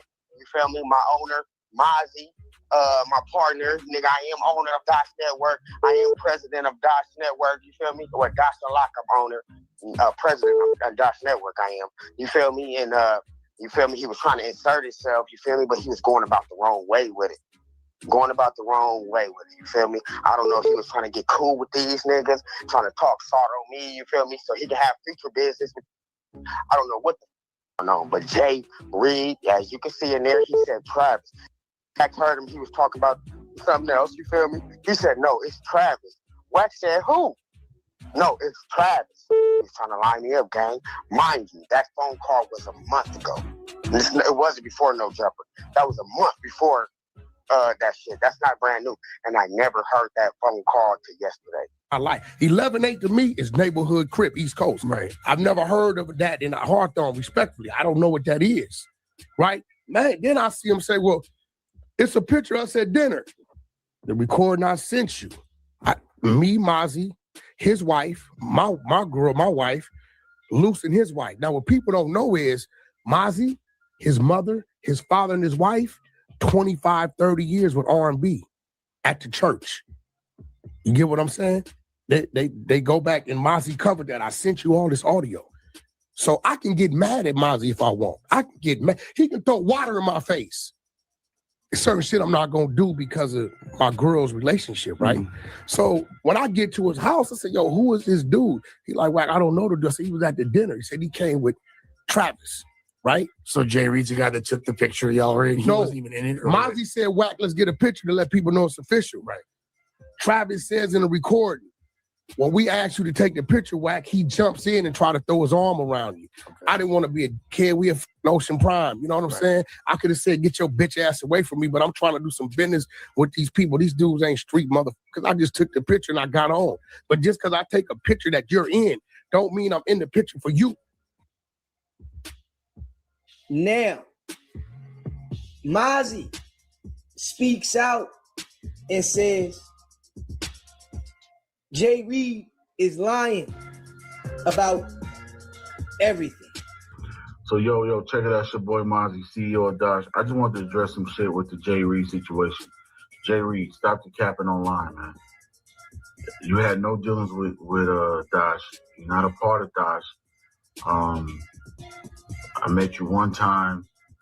That was it. I don't even know. You came with some people that I know, with Travis, you know. But as far as you saying you had dealings with Wicked100, with me, you had no dealings with us. So whatever situation you got going on with Loose Cannon or whatever happened or whatever whatnot went through has nothing to do with Dash, nothing to do with us at all. None of my dealings and partnerships and nothing to do with that, man. So change the narrative, bro, because you're capping. And I had to say it because I'm getting too many people hitting me up about this whole situation. And, you know, I didn't even go out there. I let Wack know, like, I'm not making it, and then that was that. So I don't know why you went up there, whatever problems or issues or your relationship with Loose Cannon, that's between y'all. That has nothing to do with anybody that I was doing dealings with. I don't know. So I just had to say something because there's too many people hit me up about this shit. I'm out. You pulled up. I'll give y'all a slight visual of one of the individuals. PTR. That's one of the individuals after the double stripping occurred. They pulled up. They said, "What's up, homie?" They said, "Yeah, we here to holler at Wack." And that was the outcome. The other one was in the back. He crawled in the trash can himself trying to get away. I don't think he know he was at. But I keep warning y'all, I am not a rapper. Don't come playing. Like, don't come playing. I keep trying to help y'all. Do not believe that I am a 47-year-old survivor. I am a paranoid that's not driven by fear, and my team around me ain't playing. They not playing. Not at all. A double strip. Who's there? What, Pitbull in there? Who that, G-Wayne? Is Pitbull in there? Yep. Yeah, you already know. He don't look asleep. He look like he got knocked out. Somebody. I held half the team. Like, yo, y'all need to cut the date. I believe in the high here, Bumpy. Yeah, Bumpy. Yeah. Hey, they want to know what's a double strip, Wack. A double strip, the first strip is all your jewelry, everything is gone. The second strip is, as you see, down to the birthday suit. Socks on. Yo, Bumpy. There you go, Bumpy. Keep that close. There you go. Oh. There you go. Let's go. Hey, Wack, let me see what you're talking about. Work. That's bad, yo, Bumpy. He don't even send that this way, Wack. Let me see. Yeah. Hey, yo. He don't even see it. No.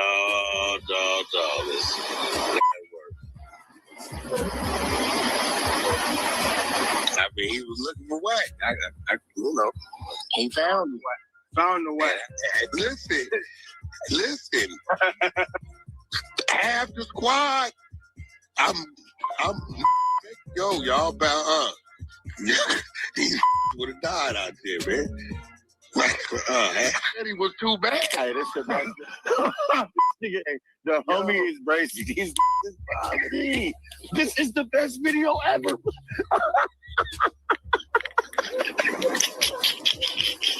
But you didn't see me this since last night, bro. No, back in your head, you like, with the dog going to phone, and there it goes. And listen, you see, half the homies is restrained. I'm seeing, I'm watching it. I gotta watch it again because there's audio in the back. Like these boys would all got to get loose with that. Hey, somebody would have lost their life. Everybody got caught. Yeah. Somebody would have lost. If everybody got active, it would have been now they don't even know where they at still. Man, them probably still in the alley in the trash can. The white boy calls me, right? This crazy is, I bet that they know what's got to come to No Jumper again. Yeah. Gang. I said, hey, I don't see that shit like. Yo, that's why this white boy is crazy. Yo, gang. Somebody paid him to say that. No, Adam is really, Adam is the epitome and definition of a white boy that is just what it is. He bland, he's straightforward, and he don't really you got to add him up. Hey, you know he's always been that. He like, I'm a troll. You know, And he seemed like he kind of down though, right? Man, that's been ringing around the homies. Adam running around this. He might just tee off. You feel me? I don't know. Adam got it in him. And he ain't no small white boy. No, he ain't no small white boy. It's crazy because legal team to him. Jack be roaming around, and he's just like, you know, hey, dude, what's going on? Like, he called his office, he on his screen, he eat this shit, he searching the blogs and shit.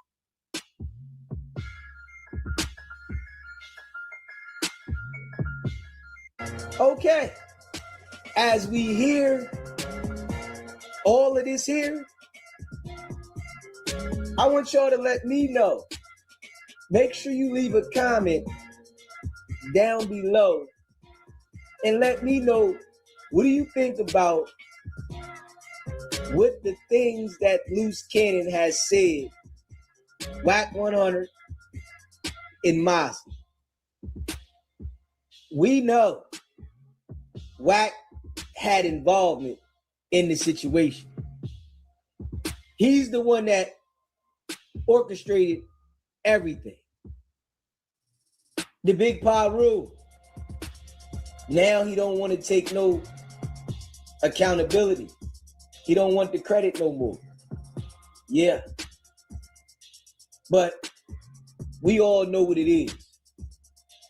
Like, share, and subscribe. Okay. All right. Let's play this joint that we was about to play. Yeah. Make sure y'all smash that like button. If you just came in the building, hit the like button, man. Let's get the likes up.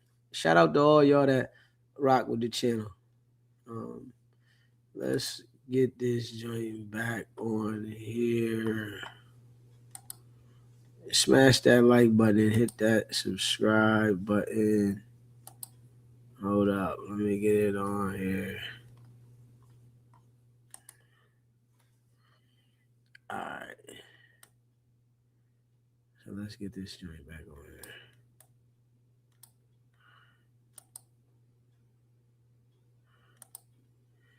Smash that like button. Hit that subscribe button. Let's get this joint back on here. All right. What's poppin'? What's poppin', chat? Shout out to the chat, man. Shout out to all y'all. Appreciate y'all. All right, let's go. What it is. But he didn't put that on 40s and his dead homies walking out. He gonna squabble. When it was time to squabble, you ain't squabble. That's all I'm saying. I don't know if that's true or not true, but either way, I would like to speak on what I want for the No Jumper show going forward. I would like to remove J Hood from the Tuesday show and play and create a second No Jumper show out of the week, or I guess a third if you consider also the tuna episode on Mondays. I would like to create another episode later in the week, possibly on Thursdays, with J Hood, me, figure out a couple other hosts, and then I would like to rewind the clock. Why would you remove J Hood? Re-simplify the Tuesday show to go back to the Adam Lush, Spody Face, and Munchie B dynamic. Now, so you want to show the people that them niggas is scared to be in a room with J Hood. J Hood ain't tripping. I think that, okay. J Hood ain't tripping. Out of the No Jumper show episodes, I think we could have Tuesday as the Whack Haters episode. And then we could have a second episode later in the week, a Thursday, which would be the Whack Lovers. Let me ask you. No. And you hear Whack, right? He wants to keep the BS going. He thrives off of that, you know. For these dudes to be ready to crash out, almost there, and, you know, for it to even escalate to that point where they go outside and have a conversation or anything, and then Whack acting like they really did have a fight. He wants that energy to continue, you know. But if something happens where he's around, man, I wasn't involved with nothing. We all see what happened. Loose Cannon and put their hands on J. Reed Marciano. Wack don't want no parts of that. But this situation, he wants to continue. He wants the same energy. You know, dude don't got not $1 invested in no jumper. But this is what he wants at his place of business that he works at. If, you know, anybody with common sense that planned on keeping their business, they wouldn't want their business to become a nuisance. But Wack wants the business to be a nuisance. And that's just facts. This is why he doesn't have his own business. Yeah. This is why Wack doesn't have a business like this. Because he would encourage other people's business to be a nuisance. But he couldn't do his own business. That should be wild. We film our episode usually on Thursdays too. So maybe you could kind of dip and dive in the Thursday episode with J Hood, right? So you pretty much gonna let the world see that these dudes is ready to skedaddle because J Hood is in the seat. And it's to a point to where, so you just supported some cowardice shit. I'm not saying anything like that. I'm just saying that I think you are like Trump. What? You can't just have a bunch of Republicans and Democrats around each other and think it's going to be all good. No. What you because mean? You the let Democrats sit in there? The Democrats hate Trump so much that it overrides everything. I don't think you let Doughboy sit in there. Why they did some whack hate? But Doughboy is a fucking total non-affiliate. Custer. Nephew's a Crip. So? What's the problem? Spody Face is a Crip. Okay, but would you agree with me? I think it's obvious that Spody Face and Jay. Listen to that. He's a Crip. He's a Crip. Yeah, just let him go ahead and crash out. They Crips. That's what they here for. To crash out and go to jail. Let them just go ahead and do it. Wicked100. Hood on the podcast, not going to work. No, I believe it's definitely going to work because J Hood's done with it. He already established his respect and he's done with it. But I don't think Spodyface seems like he wants to sit down with J Hood. Because he's scary. So won't you tell me, because Spodyface is scared to be in the same room as J Hood, you want to put Nephew on a whole nother show? Say that. I think that they're probably not going to be able to get along going forward. And I also think that the Munchie v. J Hood is going to be weird because of the fact that Munchie hates you so much and J Hood has to like stand on business. As a man, you should be able to say what you gonna say as a man in front of anybody. We done set people right here I done told you was rats, right? When they sit right here, do I tell them they're a rat? I tell them they're a rat. Yeah, sometimes, yeah. I know sometimes. I'm going to tell you. That's what it is, right? So at the end of the day, if you pretty much saying, all right, Spodyface and Munchie B is leaving the Tuesday show because they scared to be in the same hood as J Hood. They could stay on the Tuesday show. Then we're just going to create another show out of the way because I really like J Hood's energy and I really want to do a pod with him consistently.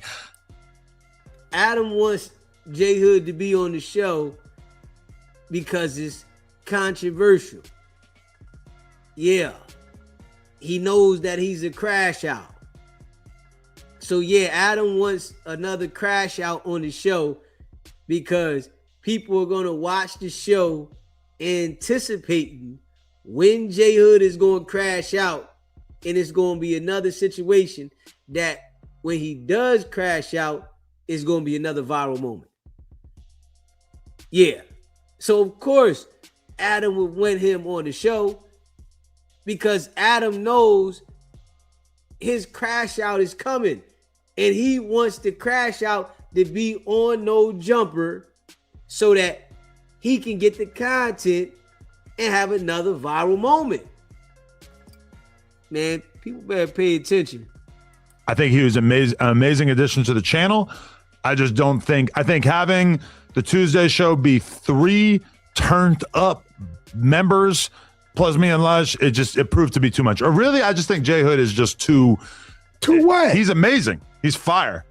That's what I'm saying. He's too what? He's a little, he's just a little too aggressive. And too aggressive? They're on other sides. You sides. don't call these motherfuckers aggressive when he talking about on B team, I'm splatting shit. But they're chilling. On FO. Spody and Munchie B, no issues. They're chilling. On some real shit, I would love Spody Face say he ain't coming back. Munchie B say he ain't coming back. No, Munchie B actually just said that he doesn't want to be on a podcast that turns into a fucking gang member summit every week. He even said that he would be happy. What? That's what he said. What? He said he would be happy to be on the Monday show with Doughboy and Moose. Inglewood family, A-Trey Gangster, 40 Crip. It always been that. But everybody. Listen to Wack, the gang task force. He wants the podcast to have all these different gangs so that they can get the intel from each and every set. Come on at No Jumper and talk about your set and get the information we need and crash out at the same time because they all throwaways. Peep game. Was getting all along. of them is enemies, but right? Everybody was getting That's along. A gangbang summit. So now we bring a Carson Crip that's neutral. He's neutral to these dudes. Yeah. But gang affiliation is one thing. Whack affiliation is another. So listen, just say you's a bitch and you scared to say what you gonna say, because they wouldn't say that shit if I was sitting in there. Say what? I guarantee you they wouldn't say none of that. They wouldn't say none of that. Munchie be 115 pounds. Let's be real, bro. Like, you should be like, yo, Munchie on some real shit. You a blind dude to take a Uber up here, bro. No, he doesn't. That's a fact. No. Bet. Stop talking about that. It's a fact. It's just, I hate when you talk about like people getting hurt up here, people getting I'm not saying that. But why you keep saying the Uber thing? Because A, it's not true, and B, it makes it sound like you're asking for something to happen here. I see you brings up every fucking week. I know. So I'm here. You're not here. Oh, I'm here. You're not here. Adam. Of course, Wack wants something to happen there. He loves when crash outs happen there and he get to blame it on everybody else. But he's the one that stirred it all up to happen. He loves that. So, of course, Wack wants to bring No Jumper down and have the gang members crash out because he doesn't care. Yeah, this is what happens when you bring a person around that don't care. But then you got Adam, who loves the content as well, so he embraces it. It's like 1 minute he's trying to say something about it, but then the next minute he's trying to embrace it. Oh, you're not. I'm here. Stop fucking saying that. I'm shit. here. I don't appreciate you saying that. I'm here. No, you're not, and I don't appreciate you saying that. So you saying he shit. never took Uber? Maybe it happened once, but I don't appreciate you talking about like you could get somebody touched out here. I didn't say that. You can say that shit. Hey, Adam, for one, you run this building, bro. Yes. You don't run these streets. Every single time I ever You seen don't run these Munchie streets? here, he had somebody with him that was obviously there. The other day, he had to call the bitch to come. What you mean? You talking about? This is a fact. His stupid ass nigga too loud on the mic. So why you don't got the same energy when you say, hey, look, bro, not for nothing. Wack older than you. He got a lot of reach. And we live. So won't y'all chill out on that shit for he f around and take it a certain way? You don't say that. I tell Munchie all the How time many to stop times, talking Lil about John, have I stopped the homies? Told them, no, I respect Adam building, so don't come at me, bro. Stop. No, when you gonna tell them to stop? What are they doing? They're just There go Wack again. How many times have I stopped the homies? Hey, yo. Like, this shit is like super lame, though. Yeah, how many times have you stopped the homies from going up here? Come on, man. That shit is cap. When the situation happened outside of No Jumper, you want nothing to do with it. But now, you stopping the homies. The situation happened and the case happened. You said Loose Cannon was the devil. these guys did this and they did that and they shouldn't have did this. But now the homies want to come up here and do what? What the homies want to do? Like, just be real, Wack. You so foo-faffy with it, boy. What do the homies want to do? The homies live in the hood. It's going to be an all-out blitz in the hood between the sets. If somebody was to come up there and do something to Munchie B, or somebody was to do something to one of the gang members up there, they going to be in the hood at war with each other while you somewhere hiding with R&B. Like, you got to relax, Wack. You really got to relax, bro. Shit's crazy. Talking about you, right? And I do tell him to stop, like, every time. Well, I'm just talking about him. Okay, and they talk, but I don't like you talking about this, like my building, as if this is a place where, I could make something happen building? or whatever. I don't appreciate. Uber has nothing to do with your building. Yeah, that has something to do with the street. The reason why you're saying that is because you're trying to make it seem like, something could happen to Munchie here. I don't appreciate it. Hey, stop. Bro, listen to me. Hey, listen. Stop. Hold on. Stop. So when are you gonna tell them to stop? I do every fucking time that your name comes up. Stop? I tell him to chill out and stop talking about. You made them say, Wack, you can't call in here, and then they really ran it up. Okay. I tell them that I don't want to talk about you, and I would appreciate if you didn't do this weird gay mob boss thing talking about him coming here in an Uber, all right? I mean, listen, shit. I mean, we know more about him than that. We don't got it. That's cool. Just shut up about it. Just don't talk about it on my podcast. Okay, but you got to tell them to shut up about it. I do every time. How many times do we have to? You hear Wack? We know more about him than that. Like, Wack is the worst type of character, though. Like, come on, bro. That shit crazy. It's just crazy, man. That shit wild, man. Yeah, the streets is foo-faffy, man. The streets is foo-faffy. They like, this shit is just overrated, man. Yeah, because, you got these guys like Wack that's working with the people, but then 1 minute he wants to be this super tough guy in the streets. The next minute he wants to get you indicted. That shit is wild.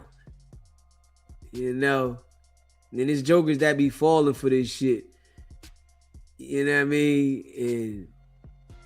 And get yourself jammed up thinking that, Wack is a gangster. Wack is far from a gangster, man. Yeah, he's far from that. He's gonna play the role, but if it was to get sticky, you gonna get stuck. This conversation, I feel like I'm walking in circles here. I'm not from South Central. Everybody knows you from the Valley. I'm from 4 miles down that street. I don't got to go to the freeway. Cool. I don't appreciate you geotagging us either right there. Man, what the f*** are you talking about? You had Travis. You had Travis Scott. Just stop. Just don't talk about where we're at. Whatever. Don't talk about it like you could get something to happen here, because I know you're not going to do that, and I don't appreciate you. If I wanted to do that, Adam, it'd have been happening. Exactly. Cool. But yeah, if he wanted to do it, it would have been happened. He did it already when he got J. Reed and Marciano beat up. Yeah, he did it already. Flipped everything on loose cannon. Lined them up. But it was all his work. Yeah. Adam, he gotta love the damn content and the controversy. Like, shit's crazy. He has to love this shit for him to sit there and do the same thing over and over, knowing Wack is gonna bring a whole bunch of BS. So, he gotta love this shit. Stop talking about my building. Can you not take the fucking hint? Stop talking about my building like this is a place where shit like that happens. Well, let me ask you a question. No. Let me ask you a Listen question. to what I'm saying. Let me ask you a question. Just stop. So when you gonna tell them to stop? Why do we keep having to have the same fucking conversation? I tell them to stop all the time. And they don't. No, and they do. I make fun of Munchie for talking about you too much, and it has stopped being a topic of conversation on here, bro. Your whole issue the other day was because he was calling me gay. Yeah, I brought that up to clown Spody Face about the fact that he basically runs a fake news channel where he talks about you being gay all the time. That should be good enough for you. You don't need to be, oh, he's in an Uber, I could get him touched. Shut the fuck up. No, hold on. First of all, listen. No, hey, are you not getting the vibe? You just said it. Listen, you just said it. I didn't say it. I'll end this hey, look, right now. Listen, listen. Stop it. Listen, you just said talking about it like you're going to get said, who said I was going to do that? Yo, I never said I was going to do that. Right now, if you keep talking about this shit. No, but when you can't bring it up. Hey, listen, I can't respond. I'm going to stop the fucking podcast right now if you don't stop doing this gay-ass mob boss shit. Who you calling gay, bro? I'm not no motherfucker. I don't appreciate you acting like you don't make something happen up here. Don't call me gay, bro. Do you not understand my rules? Do I call you gay? All the time. Because you do gay shit. Every day. Do you not understand that I'm saying that what I don't want you to do is I don't want you to talk about this building as if it's somewhere where you're going to pull one of your little plays. I would never do it. So just stop it. Adam, listen, on some real shit. Hey, yo. You see how soft, though, Wack got there? Wack softened up. All that tough guy shit went out the window. When Adam said that fake fruity mob ball stuff went out the window. Yeah, oh, don't call me this. He know damn well he's not going to do anything to Adam. Adam's going to call 911. Yeah, ain't going to be no street shit, gang banging shit. Yeah, he's going to call 911. He know that. So, ain't going to be no jump up in the face like Moose Man. Ain't going to be none of that. The police going to be on the way. Yeah, shut him down, though. On some real shit, if I wanted to do that and I didn't have respect for you, I would have been talking about it. Okay? You're not getting it? No, You're not getting it? But I want you to get that, motherfucker. I would never do it on the strength of you. And I appreciate that. Like on some real shit. Fucking talking about it. I mean, but what I would like. We're live right now, so I can't just edit this out. Listen, this is great. But I don't want you to say, talk about this building as if it's somewhere that kind of thing happens. Okay, and I hear you. But what I need you to understand is I am somebody, bro. I get it. And that's cool. When motherfuckers continue, right? In your building. Okay. This is everybody should acknowledge, hey, bro, this is my building. And by you doing that, it could potentially lead to something. Okay, but it won't because of our mutual respect. No, that's a fact. And thank God that people do call me because it be shit going on I don't even hear. I don't be watching the live like that. You get what I'm saying? People hear shit and I'm like, bro, leave that shit alone. That's just podding. That's bro building. So what? Right? But what I'm telling you is it can't be a silence to Wack, but motherfuckers gotta all out because we gotta respect the building. We should all respect the building. I don't let them sit here and say stuff about you without having some sort of foundation to it. You know, if Spody wants to say Wack is gay, he's going to be interrogated about what his evidence is, and then I'm going to make fun of him if he doesn't have evidence, which is what has happened multiple times. Anyway, hold on, bro. Let me call me an Uber. You hear Wack though? You're supposed to laugh. Hey, listen, man. Wack is straight trolling, but at the same time, you know, he has no respect for Adam's business. None at all. There's already been a situation that happened at the building because of him. So, you don't have no respect for the man's building, man. Straight up. You know, he think this shit's a joke. But, you know, this why you don't do no business with nobody like Wack. Because it's always going to be some foul shit involved with Wack. You know, Adam likes the content.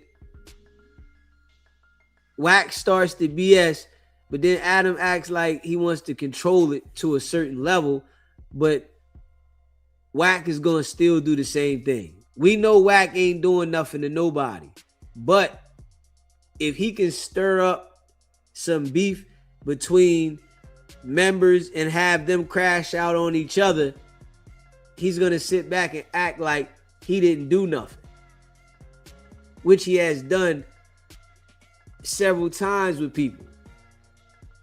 And then with certain people, he's gonna act like he called the shot.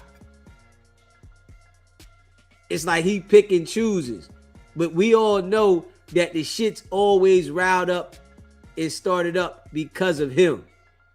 So, it's like he playing both sides, whatever side he want to be on, depending on what direction the situation go in. I'm in my feels. My intention is to figure out a way where all these hosts can be comfortable, because it's been my goal for a long time. If people have seen this with the Monday show, it's my goal to have multiple different streams on No Jumper on a weekly basis. I've been thinking about how we could do a Thursday show for quite some time now. I would like to make it happen. We're going to figure it out. I definitely don't think that J Hood, Munchie, and Spotify being on camera together is going to work in the long run. But no, hey, look, I'm satisfied. I'm satisfied with that because it's gonna look the way it looked. I'm just trying to figure out. I think you should put somebody else. I don't know who. I mean, shit. What about? I like DeVale, dude. Vel don't really talk that much. I'm gonna be real. No. Oh, okay. He just beats people up. No, I love Vel, and Vel is streaming and shit like that. Why but the did he get up here if he don't talk that much? That don't even make sense. Vel? Yeah, because he beat that dude up, and that was my boy from back in the day. Also, he wasn't up here based upon his pod. I've been friends with Vel since 2009. Oh, okay. So he's got a little bit of seniority. Moose already doing too much. What Moose do? He got Monday. He got the news. I'm gonna figure it out, but I hope that Spotify is not trying to like fully exit the premises. But hey, scared, but this is the thing about we're doing this live show on June 24th, which by the way, everybody got to go get tickets for the live show on June 24th. But if Munchie's out, and Spody's out, well, J Hood got to be in. What if Crip Mac's there? What if Wack's there?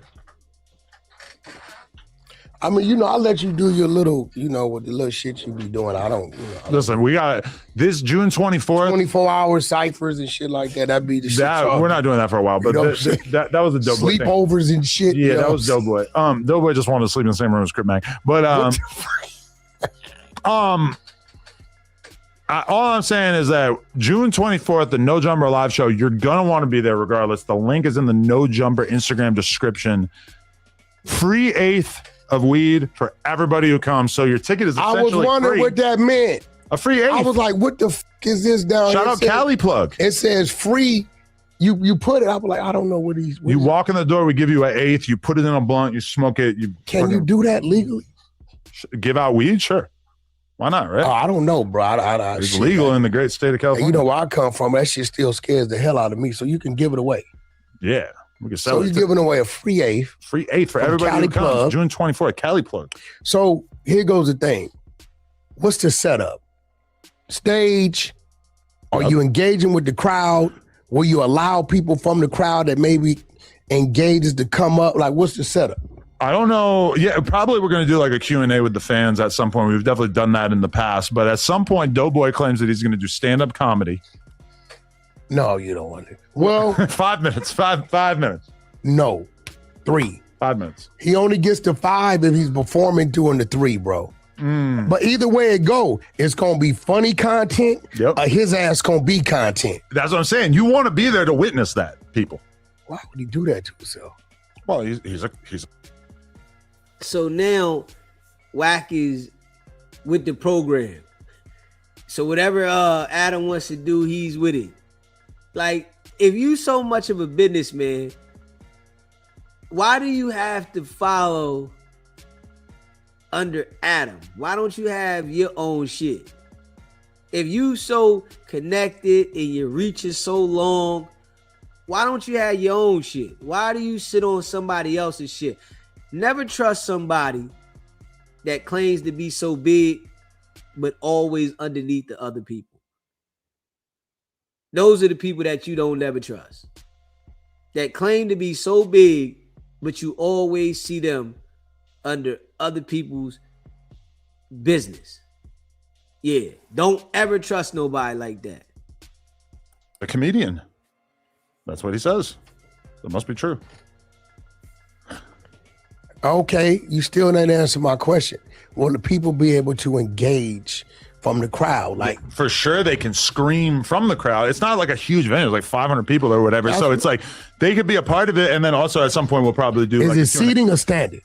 Seating, and then also you know who's opening for us? Oh. 607 Uncle King Yeller. So double the value. You can get to watch those. I don't know about you two, man. What? Because y'all be standing each other up. You know?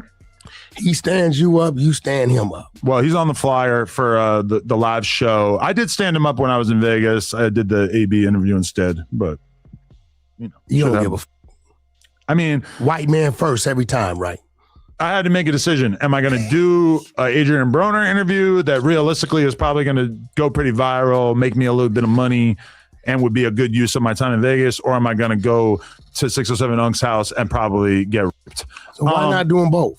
By the time I was done, it was like 10 p.m. What do you mean get raped? Like forcibly fucked. Nah, bro, get the fuck out of here, bro. What? No, I mean, it's possible. Shout out 607 Unk, and shout out to his dad. You ain't been to do bro like that, bro. Nah, I've been to his house several times. You been to his house yet? Nice cop. And oh my God, yo, you can't say that after the other allegations. Who's the crazy fat bitch from Rolling 90s? Rolling 90s? Who's he talking about? Oh, he's talking about, the chunky Barbie girl. Oh, okay. Never mind. So somebody was just hitting me up about it. Sorry. Why'd I read that all that? That's kind of disrespectful. Because you're weird, bro. I didn't even. You're weird. I just. I shouldn't have read that out loud. Now you got to tell us where it's coming from. She kind of dope. Now you got to tell us where it came from. Now, somebody just hit me up about her saying, like she heard about Munchie quitting, so I think she want to tap in. This is supposed to be a $200 million guy. Yeah, Wack supposed to have $200 million with his diaper company.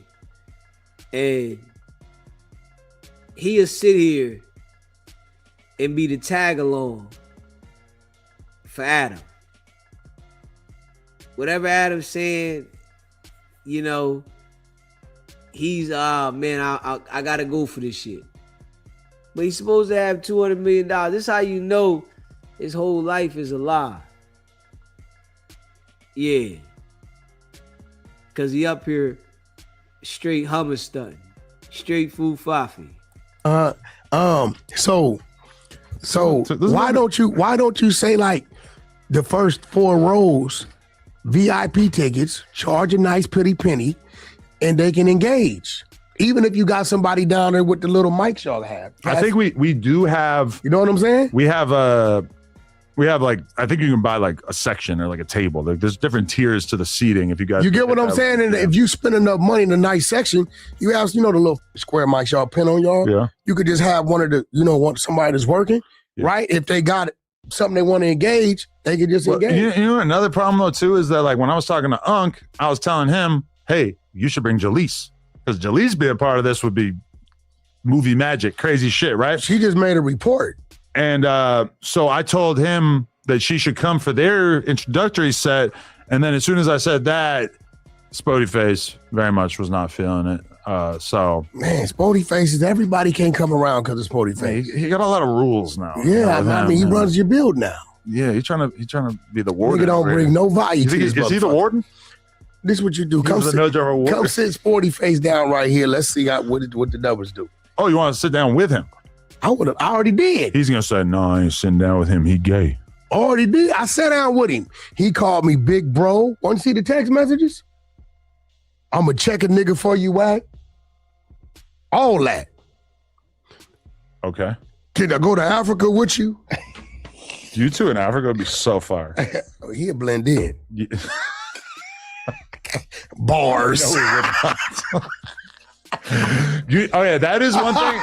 When I went to Cape Town, like the black dudes that I was around, it's funny like seeing them like standing near like African people who are like wearing the tribal shit or whatever. Different thing. It's just like like people in America like put these two dudes in the same box. So this guy who's wearing like a beaded skirt, and then this guy who's just like a black dude from America. I'm like, man, people from America are stupid as. Anyway, one thing I learned over the years: do not make shit worse when people decide they want to leave the platform. I'm gonna figure shit out. I'm gonna get Spotify to keep doing pods. I'm gonna get Munchie B to get keep him on doing back pods. in here in the safe place. I'm gonna build more things. We're gonna try out more hosts. We're gonna make shit happen. Spotify wants to be the warden. I don't know. I guess we're gonna have to approach that head on. Yeah. Get old Spody back, man. Bring him back to the church environment, man. He looked like a warden. But I don't know. June 24th, like I'm kind of thinking, bro, like, what if June 24th is Wax in the building? Crib Mag and Wag on the same stage? Bro, listen, I'm gonna be real. No disrespect, but I don't even, when it comes to what's what, them dudes, they still growing and being whatever it is, whatever they doing. But we ain't in the same league. What it is, right? Wack don't want to be out of place. Yeah. Wack, see, that's why Wack moved the way he moved when he come up here. Yeah, because he got his homies sitting there. He don't want to be out of place. You know, if he go to something that Adam is having, and you got to get tickets and they giving out bud, now you know you might have one of them jokers in the building that might try to take it there because they ain't got nothing to lose. You get somebody that's coming in and only getting the eighth of bud, ain't really got nothing going on, they coming in there, they might try. So Wack is not going to go to none of those type of settings or environments because it's a possibility he might get himself into something by showing up around with the people that don't really got nothing. So nah, he's not going to go at all. We not. It's more comes with me. I found myself echoing you when yesterday Stupid Young was hitting me up saying that China Mac wants to fight me on brand risk. Bro, nigga, he's not. And I said, I am so deeply offended by you thinking that you have enough clout to fight me. Bro. You Asian bum. You know what that is? Yeah. He's been cold in the grave. Yeah. But guess what? In Vietnam. If you allow him to tie himself to you. I know. Exactly. Now you get it. Even me bringing it up on here is insane. Go pick up some cans. He needs to go recycle some cans. So he got ran out of there? No, he's going back because he can't afford to live out here. Appreciate that running table. It's probably. Plus, like, China Mag, you want to move back here, get ready. Because you think that we've been trashing you. You've been like basically left off of the docket for the last couple of years because you ain't been around. But listen, I got my buddy here with me.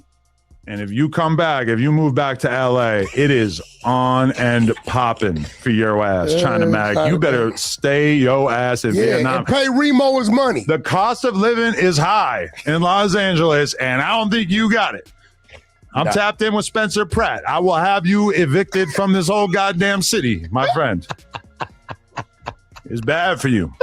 Oh, we'll get you run out of here with what's that music they would play on the Beverly Hillbillies or whatever when they would chase somebody out of town? It's gonna be like that. But I was wondering, I seen him in Crip Mac, and I'm like, damn, don't he owe Crip Mac and Remo some money? Like, what the hell wrong with Crip Mac, man? Crip Mac got a big heart. He does. China Mac does owe Remo some money. Definitely does. Yeah. Remo, but that's like Remo out of pure sympathy is not pushing the issue. No, Remo ain't tripping. You just can't call him no more. You gotta take you have to take pity on the broke Chinaman, right? Speaking of such, sure. How in the fuck did this dude not get convicted? Who? The Asian dude. You didn't see? You haven't been following the story? Shot the kid in the back. Remember, he thought he was stealing, but he didn't have nothing on him. He might have had a gun on him. You didn't see that? Oh, wait, but okay. What city was this in? I want to say in the Carolinas somewhere, North, South Carolina. I want to say it's somewhere over there. I actually don't know. But you know what was worse, what was bad? since this happened, he sold the gas station, right? Okay. To some totally different people. So when he beat the murder, the people went back and trashed the gas station. Really? Totally different owners. It kind of took me back to the riots when the same shit happened, but dude had a gun on him. You know what I'm saying? Yeah, Wack got the nerve, huh? To say somebody needs to pay somebody. Man, that trainer want his money, Wack. Yeah, he would love to be paid. But I guess you ain't got no plans on doing that.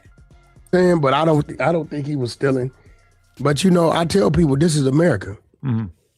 And as right as you want it to be, you're gonna face the wrong.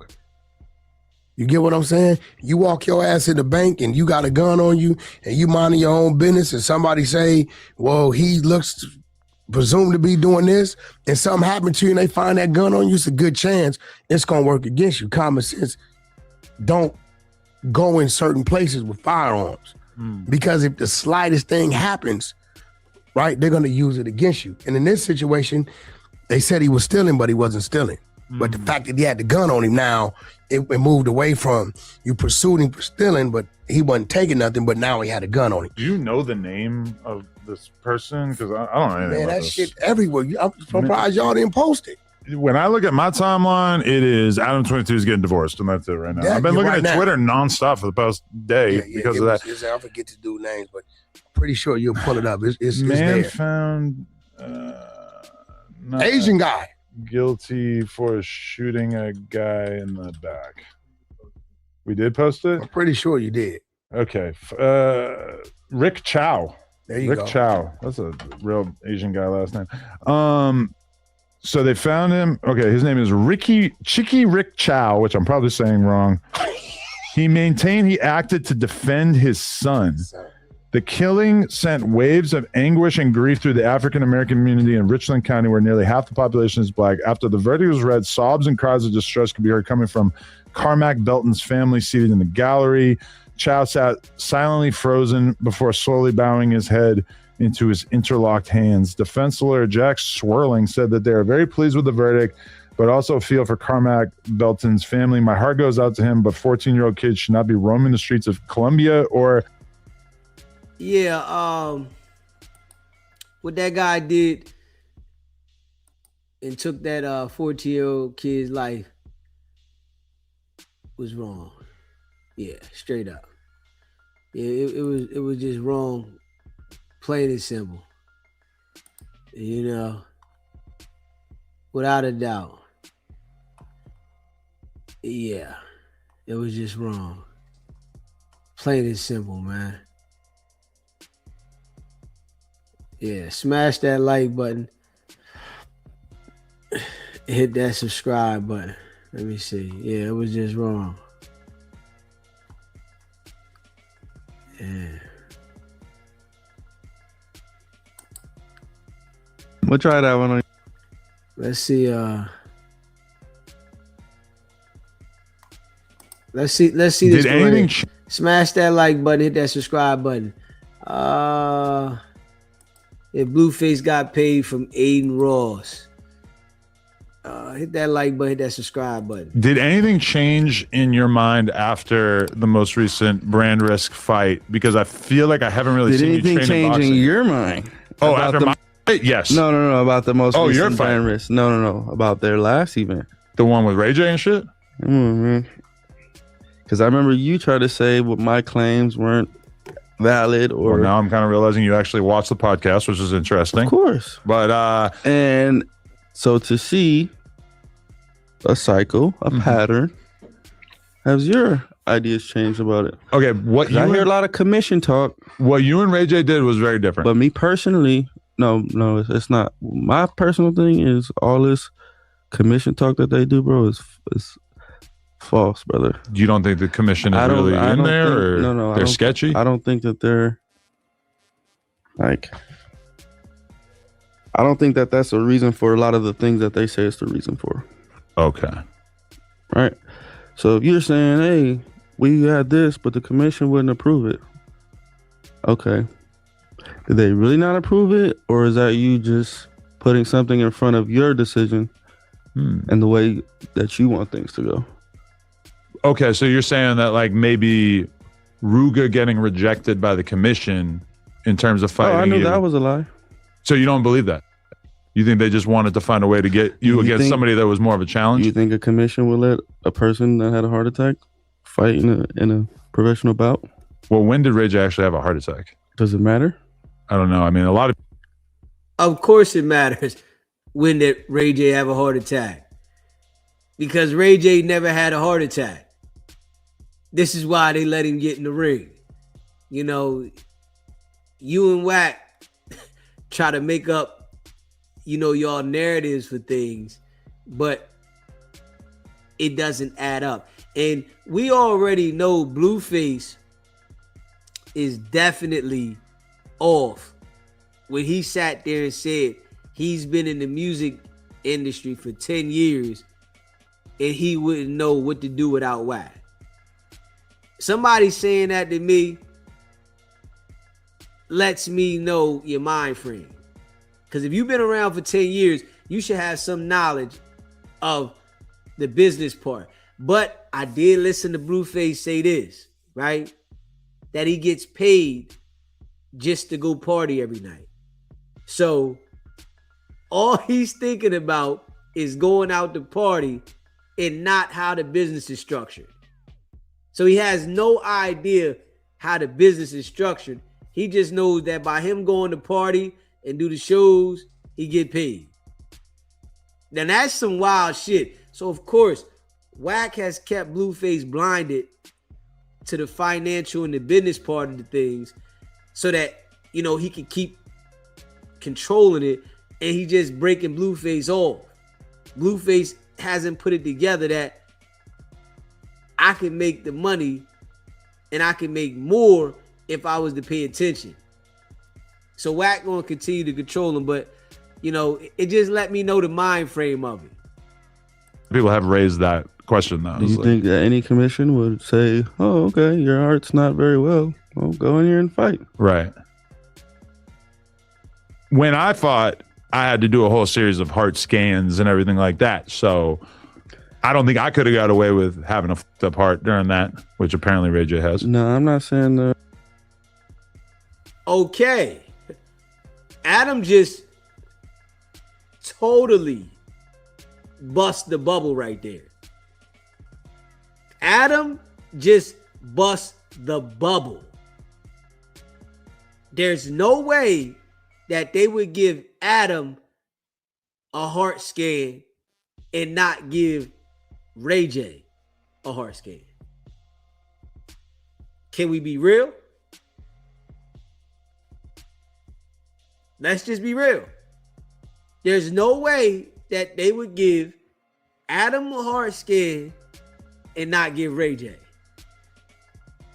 Ray J never had a heart attack, man. Wack been lying. Ray J been lying.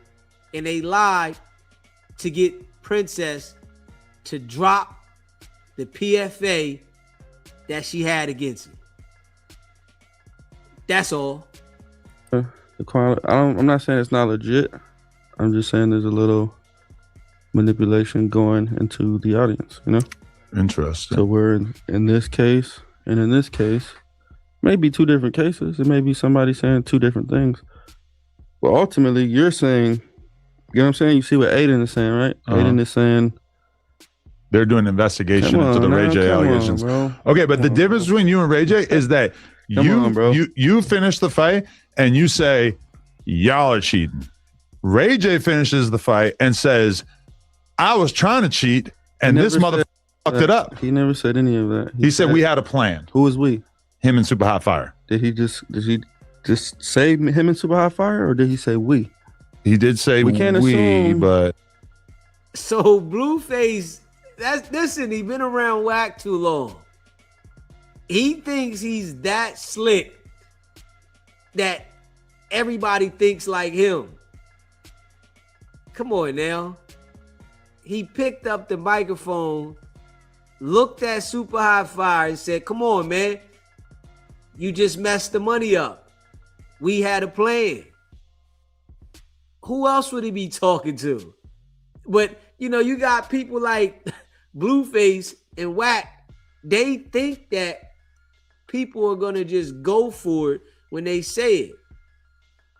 Wack tried it with Aiden, and Blueface tried it, and it just didn't work with them. Wack acting like he didn't know Aiden Ross owned brand risk. Like, all of the stuff that Wack researches about people, right? He says he knows all of this shit about Munchie B. But you know so much information about Munchie B, but you don't know that Aiden Ross owns brand risk. Like, come on, man. Yeah, beat it, man. Real shit, though. Don't even make sense. We means him and Super Hot Fire. We means come on, bro. So you think him, Super Hot Fire, and brand risk together might have had a plan? Any of that. All I'm saying is what he said shine some light onto what I said. Now, if you guys want to keep trying to manipulate it and individualize it and make it seem like this is, come on, bro. If the same conversation and allegation keeps coming from the same person throwing the shit, what are we talking about? Why are we trying to?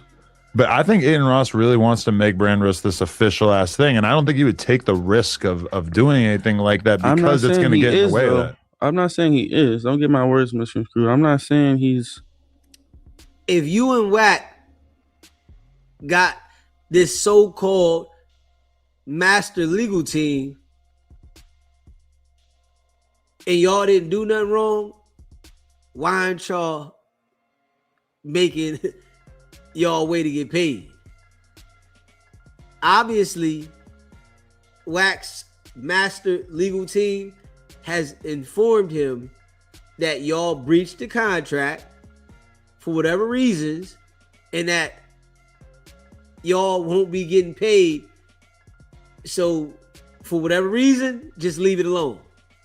And y'all are trying to like go to the internet crying about it, thinking that y'all are gonna blemish the brand, but the shit is not doing anything but making y'all look crazy because y'all didn't get paid and y'all went to the internet trying to run a smear campaign and it backfired. Just being real. He's the mastermind to it. All I'm saying is he's not avoiding it, right? You're not gonna, me personally, I'm not gonna throw an event and make a bet on the event, right? Or pick a side on my own event. That's which Aiden did. That's although it was for a pretty one. trivial amount of money, right? Like 10 grand or something. 20, yeah. Plus, he tried to bet somebody 180. Whoa. I didn't know about that. Yes, that's what I'm saying. It's a lot that's like, it's just a lot of loose ends, you know? If you're trying to make a brand a big thing to where motherfuckers don't question the credentials of it, you can't be the reason, you know? Yeah. I'm not finna, I just don't understand that, you know? Like, I'm not finna throw no big ass event, bro, and pick a side. At the end of the day, it's my event, right? This person's here for my event. This person's here for my event. Why the if I'm, business. This is business, bro. It's just common sense, bro. That don't make sense. Did you get paid? Hey, yo. Why does Blueface keep saying this is business and it's common sense as if Aiden doesn't know how to do business and that he doesn't have more money than you and Wack put together? Like, come on, man. Obviously, you don't know how to run your own business, and you said you wouldn't be able to do it without Wack. So, if he's running his own business, putting these things together, you just saying that it's business and it's common sense, it doesn't make any sense because you don't know how to run your business. You need Wack. And it's common sense that Wack is tearing you a new asshole. So Can we make that make sense? Real shit. Like, it's common sense that Wack is tearing you a new asshole and you confused about your business. Smash that like button and hit that subscribe button. Just being real. Business. This is business, bro. It's just common sense, bro. That don't make sense. Did you get paid for that fight? Nope. Nothing. Still hasn't came to me. Are you guys going back and forth? Yeah, you know, they're doing their negotiating and whatnot, but okay. Here it is, another event, bro. I'm telling you, bro. When you don't do things correctly from jump, it's a downhill effect. Do you think you fucked up by not putting the Rainbet logo on your shorts, which they claim you were supposed to? No. That's a relevant part of it? That's maybe a reason for a deduction. Okay. Maybe a fine. Right. That's not a reason not to pay, or else you shouldn't let a motherfucker even enter the building. If it's that. Now, we know that the second situation happened with Ray J, someone that is dearly close to Wack. So for Blueface to try to make it seem like it's another situation with somebody, no, it's a situation with Ray J. And Ray J tried to rig the fight. Yeah. So we can't say that it's another situation because the people that it's happening with are the people that's connected to Wack. These are not just random people that signed up, you know, the fight with brand risk. This is the people that's connected to Wack. You know, and Wack said to everybody that he paid his artists. We all know that Wack constantly lies. But you told us, Wack, that Blueface has already been paid, and Blueface is telling us that he hasn't been paid. So has he been paid or hasn't he? Well, let's just believe Blueface. He hasn't got no money. But Wack makes sure he take care of his artists. R&B got all this money in the bank. Like, it's all cap. And what I noticed about these guys, they rather be seen than doing big business. Yeah.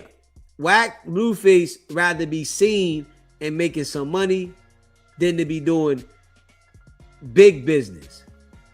They want to be noticed. They like the light. They don't want the major financial portfolio of building. They just want to be seen. We know that. That's why Wack always calling TMZ when something's going on so they can meet him there. That's serious, right? I mean, I guess from their perspective, it's actually probably good because then they can just say, hey, we're not going to pay you after the fact. Like, I don't know if brand risk would agree, but. Exactly, but listen to how that sounds. That sounds like finesse, right? That sounds like shiesty business, right? Well, it would have been hard to add the Rainbet logo at the last minute, too.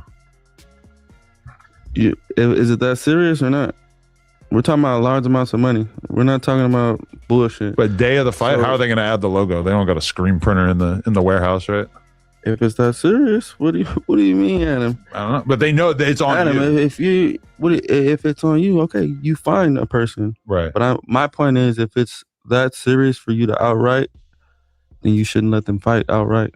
Has this soured you on boxing in general, where you're just kind of like, man, fuck that shit? Nah, boxing is boxing's like the music industry. It's not what people think it is. It's actually very hard to get consistent fights. The more people you beat, the less people want to fight. It's hard to, it's actually harder than the music industry. I done had at least 3 to 4 fights planned, flyers didn't go up, and it doesn't fall through. The Swaggy P one was the most publicized one. Exactly, that too. And look, feel me, Aiden fucked that up for me as well. Wait, why did Aiden fuck that up? Because Swaggy don't want to fight because he saw that fight. Oh. So now he's like, damn, I don't want to fight him because he can actually, he just went 6 rounds with this guy. Right. And you can see, if you watch somebody fight, bro, you get the chance to decide if you want to fight them or not after. Yeah. Come on, Yeah, because I mean. So 1 minute they said Swaggy didn't want to fight because Swaggy didn't want his kids to see him lose, right? Blueface is saying Swaggy didn't want to fight because he seen the fight. Y'all chose to go 6 rounds. You lost. The man don't want to fight. And y'all, it's like they making excuses. For real, for real. They just making excuses. I don't know why Swaggy people want to fight anyway. You know, when Brand Risk doesn't want you back on their fight card and they haven't paid you. So why would you want to fight Swaggy P and you haven't been paid for the last fight? So don't tell me Blueface was willing to go do another fight and he wasn't paid for the last one. Don't even make sense. Yeah, it don't make no sense to me. Smash that like button and hit the subscribe button. Despite the fact that you got a loss on that fight, you looked really good out there. Like the fight was very, very competitive. Exactly. And so you the were next person that I'm swinging. supposed to fight is like, shit, all right. So that off for me too. That's crazy because I just feel like Swaggy P, like nobody gives a if you're a good fighter or not. Like just get in there. But nobody wants to embarrass yourself, bro. Yeah. Nobody wants to sign up for a loss. People got kids. People got it's gonna be wives and shit there. You know. Yeah. Like, you got to think about the internal loss. The videos and the edits and all that shit. It's an internal thing. Like. Yeah, it is crazy too because like I've heard that from a lot of people in the sort of celebrity boxing world where they're like, "Yo, we book fights all the time, and motherfuckers pull out like 2 weeks in advance, That's 1 what week in I'm saying, advance, bro. So all the time." The business, like it's not more profitable than music or anything, right? And then shit like this happens, you know. Yeah. But I done fought for free so many times that I don't give a fuck. Really? Oh, like in jail and shit. Yeah, just in general, to where it's like they think that they're proving a point or doing something by not paying or waiting to pay or negotiating to pay. They're not doing nothing but hurting their brand, bro. Would you say you're now a huge fan of Aiden Ross at this point? Or is it all business? It's always been business. Aiden was never my friend. I was never a fan. I came on the stream. I made it lit for him once or twice, and you gotta understand, bro. These streamers, bro, they're not like they're caught up in the computer screen world, you know. Right. So when you reach out to them on certain occasions, as if you were regular associates, they're not as into it if it doesn't benefit their stream. Right. Yeah. That's business. That's business. He's not going to want to do business with you unless it's benefiting him. And Blueface sitting there saying that he's fought other fights in life for free when you just lost $300,000 on a fight because of your choice of words and what you didn't do. Like that right there lets me know that you don't understand the business. You're just going with what Wax saying.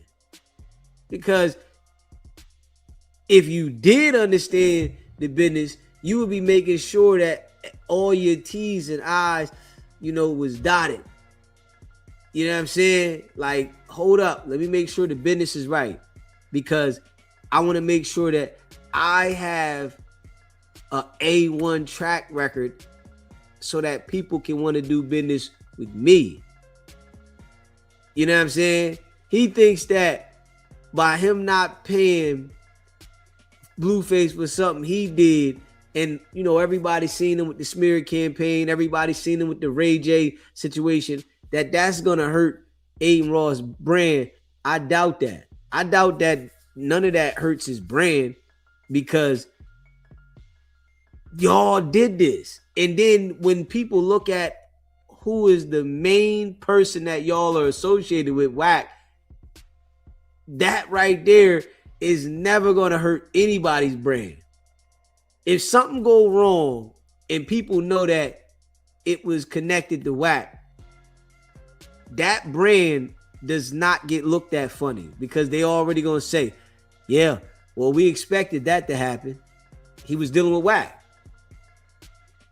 It's like expected for something to go sour dealing with whack, and that's a fact.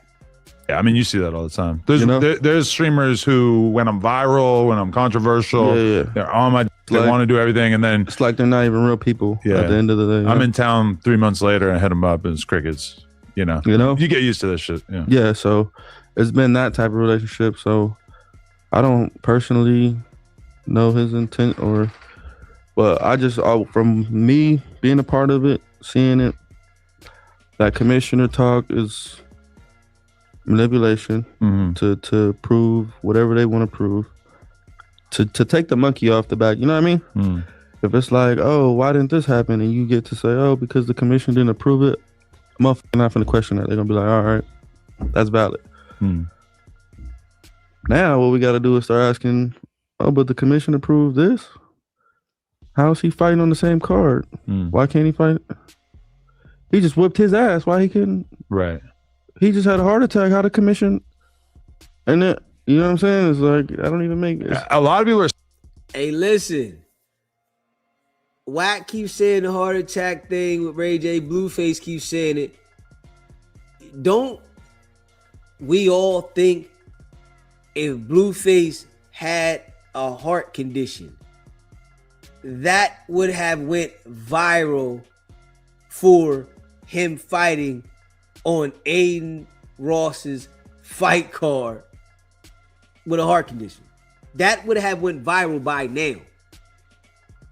Like, you know what I'm saying? Nobody has said that though. At all. Not one person, putting that out there, the story, saying that, it would be like that would be something serious. This how we know Aiden, knows Ray J don't have a heart issue.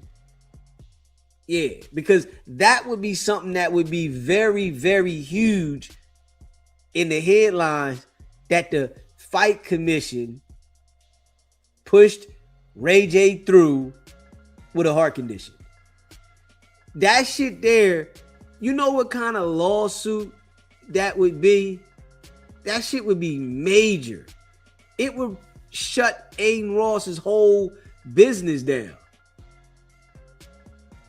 Oh, they pushing people through with heart conditions? That's how you know Ray J don't got no damn heart condition. And then Ray J's announcing that he got another fight scheduled in August. Come on, man. Nah, nobody going for that. Skeptical of that shit in general, because I had a few people hit me up today with the conspiracy theory of like Ray J's health is not bad and he's lying about it, which I don't really believe that, right?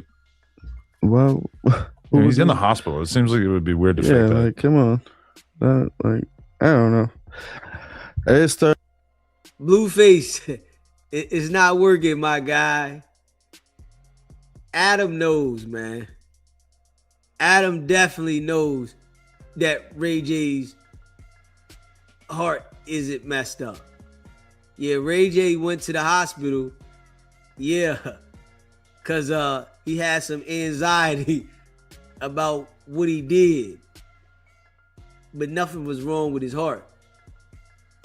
Straight up. Yeah. You know what I mean? And then you hear how Adam asked the question.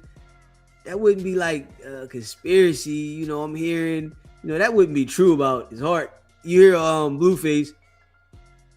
It would be, like, come on. We all know how that would have went, man. Everybody know. Everybody know, man. I don't know. Everybody's starting to seem like very social, like social media. Just like if it's not that, it's not real or something. I don't know. If you enjoyed that clip, make sure. Like, seriously though, Ray J really, really exposed himself major. And what we're seeing is Wack, Blueface, Ray J exposing themselves of who they really are by going on these big stages to try to scam.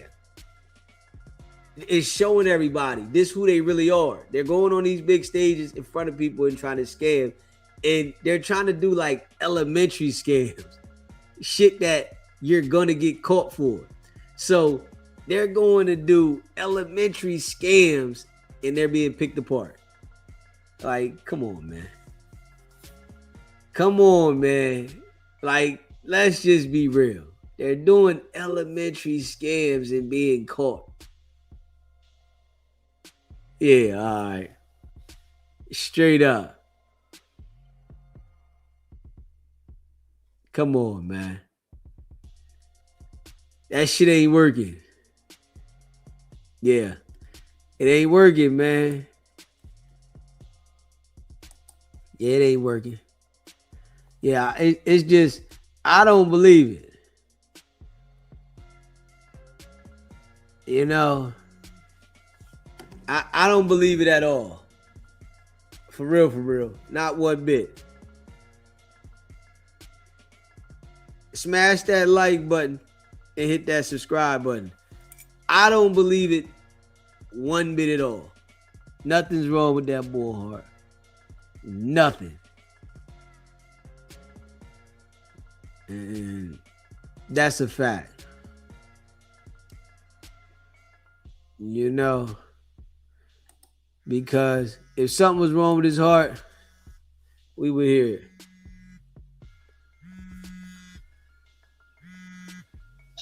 SBGB TV live call-in show. Hey, it's Treese.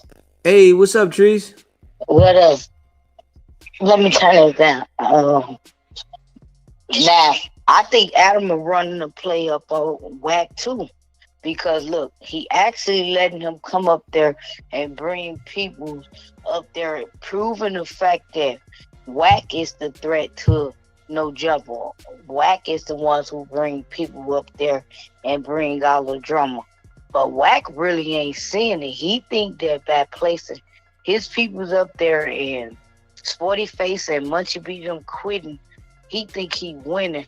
All the time, Adam setting them up too because he know he finna have this lawsuit that's going down for Marciana and Jay Reed. So he trying to separate assets. Adam looking in the long term factor of the situation. But in the meantime, he also setting Wack up too. He incriminating Wack which up on the tour bus, he brought Blueface in. He getting all Wack people his attention. We know he run with him too.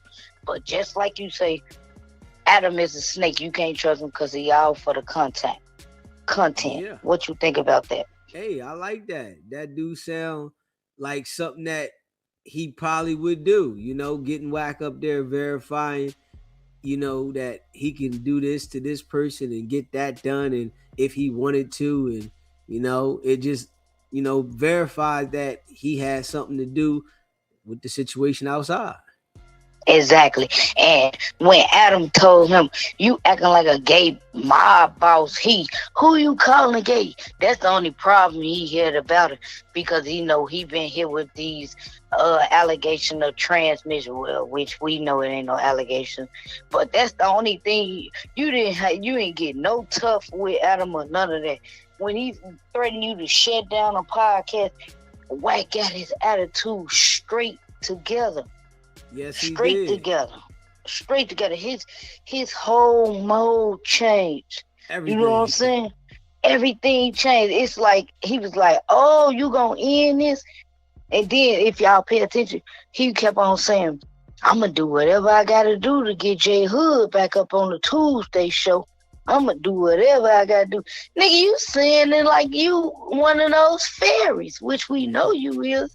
You gonna do whatever just cause this nigga sitting right here was gold fishing and grabbing, whatever we call it, glazing you. Yeah. But then you downfalls Doughboy for glazing you so much. You got mad at him and talked about him.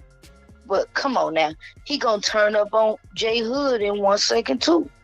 like he always do with everybody. You know, he don't stay true to nobody. He turn on them all. Yeah, just like you said, they collateral damage. Yep, every one of them throwaways. Yes, and they don't see it. They just like aluminum foil. After he done with you, he gonna fold you up and throw it away.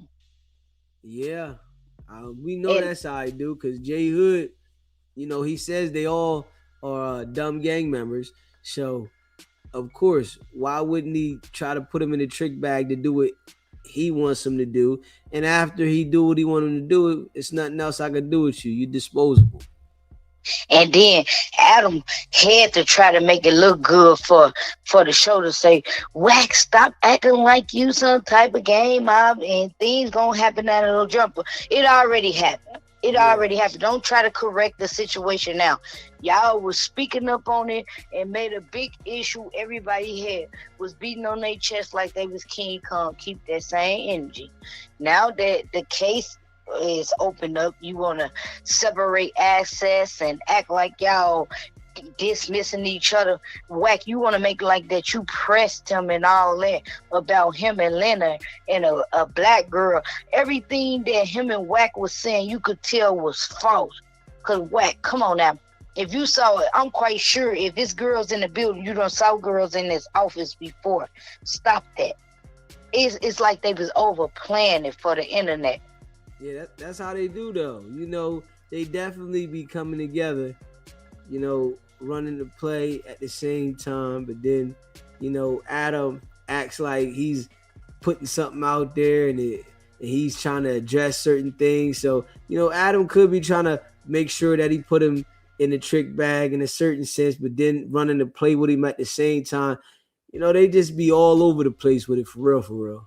But pay attention, Deezy. Look, he need the content because Wack make his show go up and he like that game banking stuff. And of course he a white man, he doesn't care.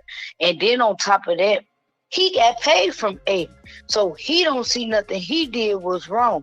You think he gonna go against Aiden for Wack? But what Wack think is he will. Wack thinking that Adam is his buddy, his partner. See, that's why I can't wait. I can't wait till it unveil that all this time Adam and Aiden was working together. Hey, listen, Adam's not going against Aiden for what? He's not never going against him. He can make major paper dealing with Aiden, you know, and he's not going to go against Aiden to make the little bit of money that he's making with Wack. It's a bigger picture with Aiden, and that's what I see with academics as well. He's not going to go against Aiden either because the business far exceeds the business that they do anywhere near with Wack. Facts, they not in them circles yet. Adam not even in that circle yet. You get what I'm saying? They trying to build their way up. They talk about screamers like Blueface just was talking stuff. And the screamers don't want no parts of your 100 Dalmatian mess. Come on now. You chasing girls and come on, man. They know what comes with that downfall. They trying to go up.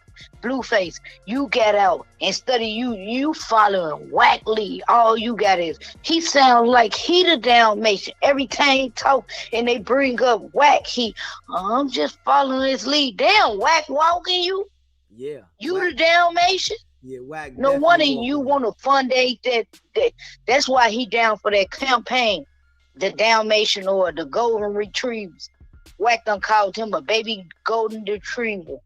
She's sad. Man. Definitely walking him. You know what I mean? Him saying that, you know, he wouldn't know what to do without Wack. It just really lets you know. Wow. What type of brain honey. Yeah. There ain't no way that you gonna say you've been in the business for 10 years, but you don't know how to do anything without Wack. Like, but you just know how to go on the stage and perform. Like, ain't no way I wouldn't know my business after 10 years of doing it. All I know how to do is to perform.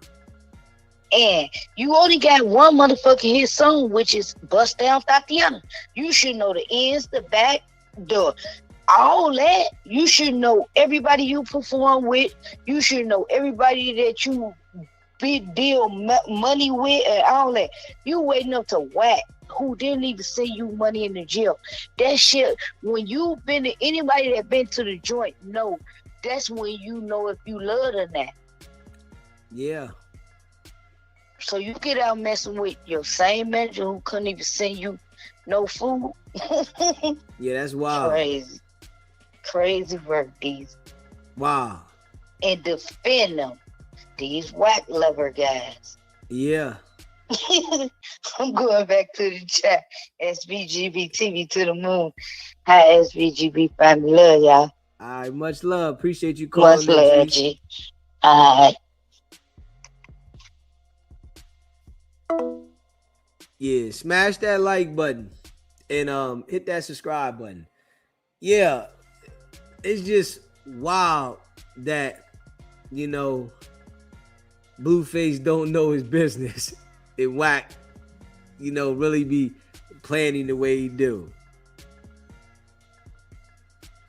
SBGB TV live call-in show. Yo, what's up, DZ? This Silent from Philly. What's going on with you, bro? I'm chilling. Man, I'm on my way to work, man. I guess it's like, I want to tell you, man, keep your foot on these suckers' neck. And thanks for giving us a good content. I want something to listen to on my way to work every day. Yes, sir. I appreciate you calling in. Appreciate you watching the show, bro. Most definitely. No doubt. Every day.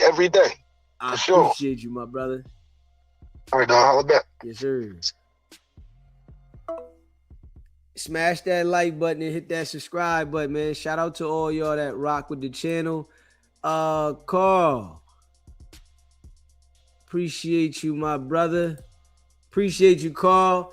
That name of the intro track will be revealed this month.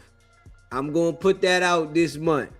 So once I get the name together, I'm going to put it out this month. So it'll be on all platforms. You know what I mean? So we're going to drop that joint this month. I appreciate, you know, the super chat, bro. This month, I'm going to have a name together for it, and we're going to put it out on all platforms.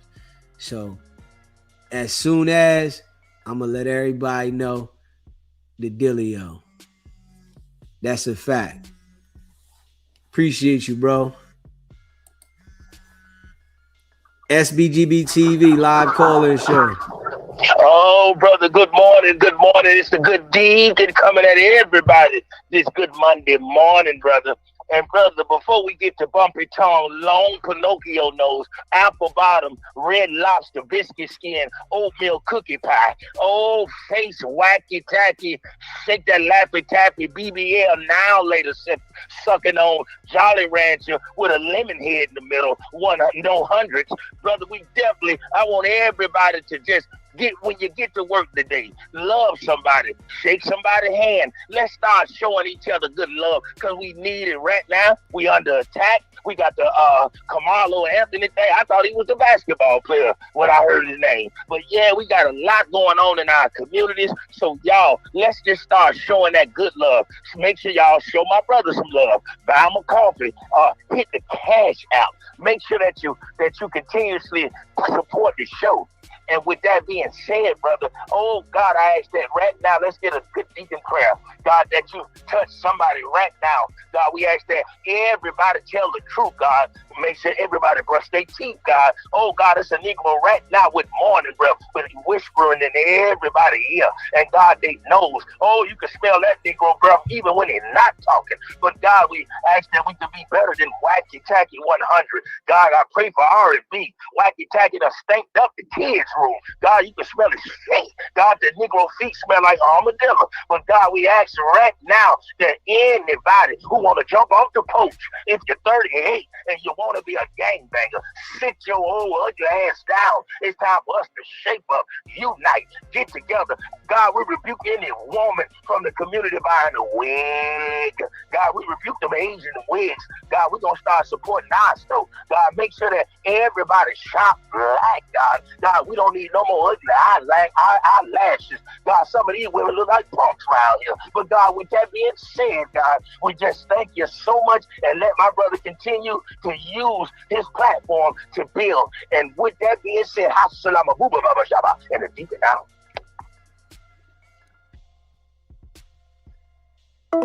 Appreciate you calling in, Deacon, man. If you haven't already, smash that like button.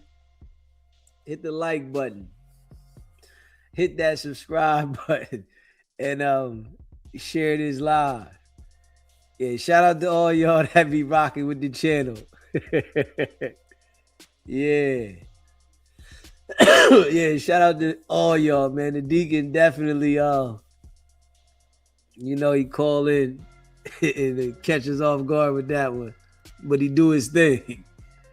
You dig? Yeah, JR Gets Bread was popping. Yeah, the Deacon been rocking for a while. Yeah, the Deacon been rocking for a while. You know what I'm saying? So if you're new to the channel, man, that's the Deacon. Sometimes he'll be in the chat, but he been rocking for a while. And, he call in periodically, you know what I'm saying? And give up the word. You know what I'm saying? Yeah, smash that like button and hit that subscribe button. Let's see why Blueface says that he's not interested in making music anymore. Let's see that one right there. Why isn't he interested in making music anymore? She's not feeling that one. Damn. Oh yeah, but she's into threesomes. Yeah, Navia. Yeah, she's off camera, but yeah, she's open-minded about that. Yeah, we've talked about it. What if she's not in the mood? Could she just like sit back in a recliner and sort of watch you do your thing with it? Personally, I'm not even a threesome type. Like really, like instinctively, I prefer to just focus on one person in one setting. I'm getting fucked up. I'll hit a bitch after a bitch, but I'm saying like if I could separate it, that'd be better. In that moment, though, man, like there's nothing like fucking a girl while you're eating another girl's ass. Yeah, that's true too. But like, it's a lot of work, Yeah, I feel it. But when you go into a threesome, you got to go in with a mindset of like, you really got to coach yourself through it. You can't nut too fast. You got to evenly. Yeah. It's not as fun as you just thrashing one bitch. Just I feel like you're probably down and nut too fast. Like you're not tripping out. Like, oh, I only gave her 5 minutes. Nah, I try to put on a good demo. Yeah, I try to leave with good results. Okay, good reviews. That's good. Yeah, I think that's important. Yeah, definitely. That's when they're gonna throw an allegation on you. Is when you don't make her nut. That's true too. That's probably that's true too. That's the security's problem on the store. Oh, you seen that story? They couldn't make her nut through the fupa, man. Yeah, he didn't even make me nut. Yeah, that'll do it. That'll set a bitch off, bro. If you're trying to nut while you're fucking a rapper after a show, you came to the wrong place. This is about me. Yeah. But if you Nevaeh's not gonna want to do no 3-ways anyway because she's pregnant, but that shit gonna start hitting different. Them emotions gonna get a little different after she had the baby. Security, you probably want to nut. Yeah. You probably just was like last resort, like I came for a nut tonight. Yeah. I can't get him, so I'm. That's crazy. And then you don't get it. That's probably Baby Cuban Rob because Blueface is occupied is crazy. I don't actually know if he was landing. Right, no names. What the fuck? So bad. Nah, Rob's my boy. I don't think he was doing any of that though. Nah. He's a solid guy. So what was your favorite city? What was the most turned up city? Most turned city? I think Denver was probably one of them. Sacramento. Those two are probably the most turned. White crowd or black crowd? Who has more? It's crazy. It's crazy. I don't know. My crowd's a lot diverse. Like it'd be a lot more females there than anything. Yeah. So it's more feminine-ish than white or black. You know what I mean? Does that make sense? I mean, I feel like having a large female audience is probably just good for the vibes overall. No, it's great. The guys who do go, that's the environment they want to be in. Exactly. So the guys are only going probably because of the girls are going. Right. I don't think they're actually coming. Yeah, Blueface knows his crowd is definitely women. Yeah, definitely women. He definitely knows that because I don't see no guy talking about, yo, put that Blueface in. You know, I don't see that. Like, yo, put that Blueface in. Put that Blueface on. That don't even sound right. Like, oh, I want to go see Blueface. You don't think? I think it's like a bunch of bitches like, bitch, we going to see Blueface tonight, and they're just in the car like, shit, I'll go. Right. Yeah. But bro, I'm always defending you when people try to act like Blueface is just a social media person. I'm like, no, he got joints. He got like hit records that a lot of the rappers that you guys act like are serious artists have no hits. Haven't even made it that far yet. I don't know. I don't know how that side of the business works. So I don't even, I don't care about no getting top 50 list or none of that. Yeah. You can search my shit up and literally see. You can compare this to that, and I think you'll be surprised just based off that. Just go to RIAA certifications, type in the artist that you think is like way cooler than Blueface, and then type mine in, and then you'll be, I think you'll be surprised. But do you think you could make like Kendrick Lamar, fancy pants ass, smart guy music if you wanted to? Yeah. I mean, yeah. I've made songs in that direction. But that's not me though, It's just not your vibe. It's not my vibe, I'm early ratchet, turn up bitches. I like bitches, so I make music for the bitches. Wait, but so what's the plan musically right now? Like, are you gonna drop a project this year? I'm not sure. I haven't even came up with a music plan, bro. I've been doing that shit for so long. It's not even like.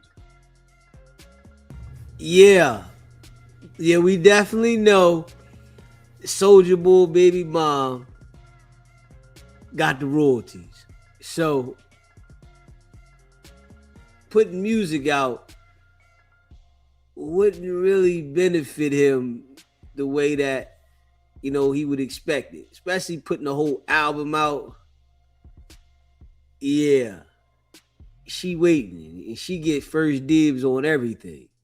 So yeah, we know he's not interested in music because he gotta come out his hip. Yeah, I wouldn't be interested in either, knowing somebody else ready to get the bag instantly before any money go out anywhere, they getting it. What else can I do? You're so nonchalant about it. Yeah, for us who actually like you as a rapper, and in particular want to hear you make like street music and not, the booty shaking shit's cool, but like, I want to hear more on the Dead Lokes or stuff of that nature.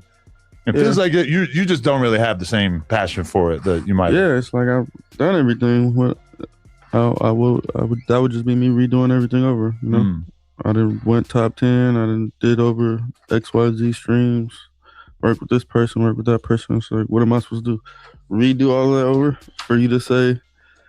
I mean, you could say that to like anybody in the game. You could say like Drake, why putting 3 albums out? You already put out 1 million albums. Why you put more albums out?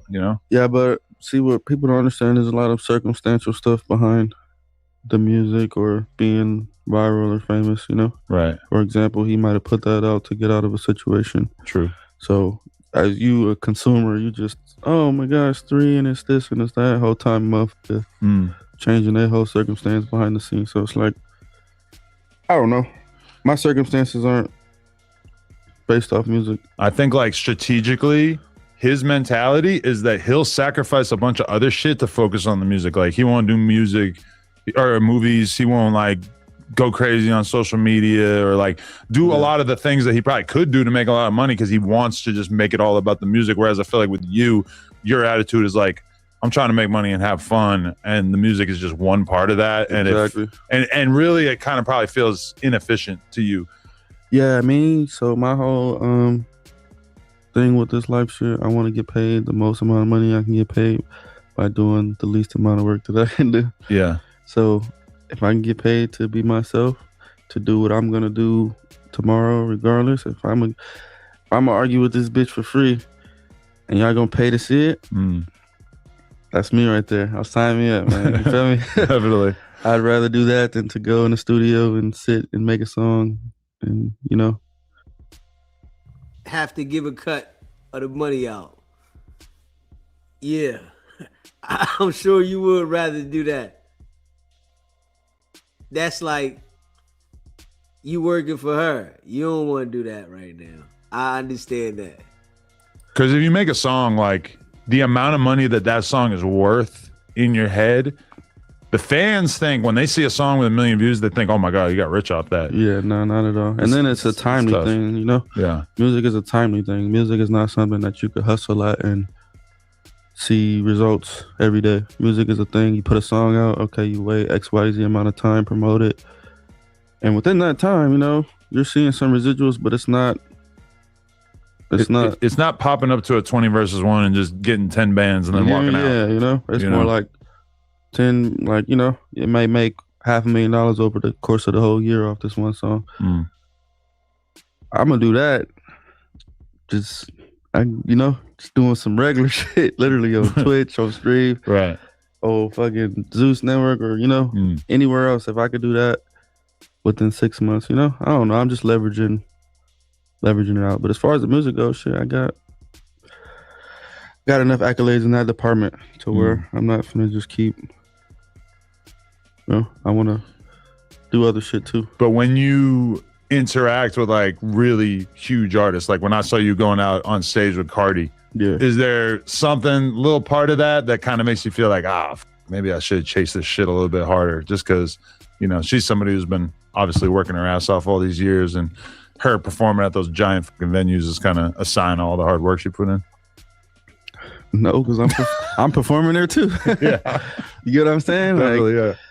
Like that's what I'm saying. That's how I am with the shit. It's like, all right, regardless of who's on the bill or selling the place out, if I'm performing here, you performing here, and you're asking me to come and perform here, I'm good with that. Cardi B asking me to come perform on her Legendary. big stage. Do you think I give to go make my own big stage? I mean, of all the LA rappers she could have hit up too, it was pretty dope. So you're the one who was there. You really couldn't remember the words to your own song because you were so entranced by her ass? Yeah. I personally, I didn't think she was gonna be as voluptuous, intimate, involved with me performing. So it just kind of surprised me a little bit. I mean, I was in the crowd and I was pretty mesmerized by her butt the whole time too. Yeah. And then she was looking at me like, oh shit. Yeah. I mean, yeah, that's an ass, man. When they started saying she was gonna get it removed, I was like, that is a fucking national tragedy. All right. We can't allow that. Yeah, shaking it, looking at me and shit. I'm like, oh shit, should I perform or should I get that butt? Yeah, no, definitely. If you enjoyed that clip, smash that like button, hit that subscribe button, man. Yeah, Blueface is capping. Yeah, I think he's capping. Yeah, you can say whatever you want to try to say. You ain't making no music because you got to bust that bag down. You know what I mean? It is like, and that's what come with when you deal with whack. You know what I mean? Now you worried about streaming. You ain't worried about what you supposed to have came in the game doing. Whack done got Blueface thinking like him. Yeah, Wagner got Blueface thinking like him. Yeah, sir. He got Blueface thinking like him. This shit is wild. Yeah, that shit is wild. Yeah, smash that like button, hit that subscribe button.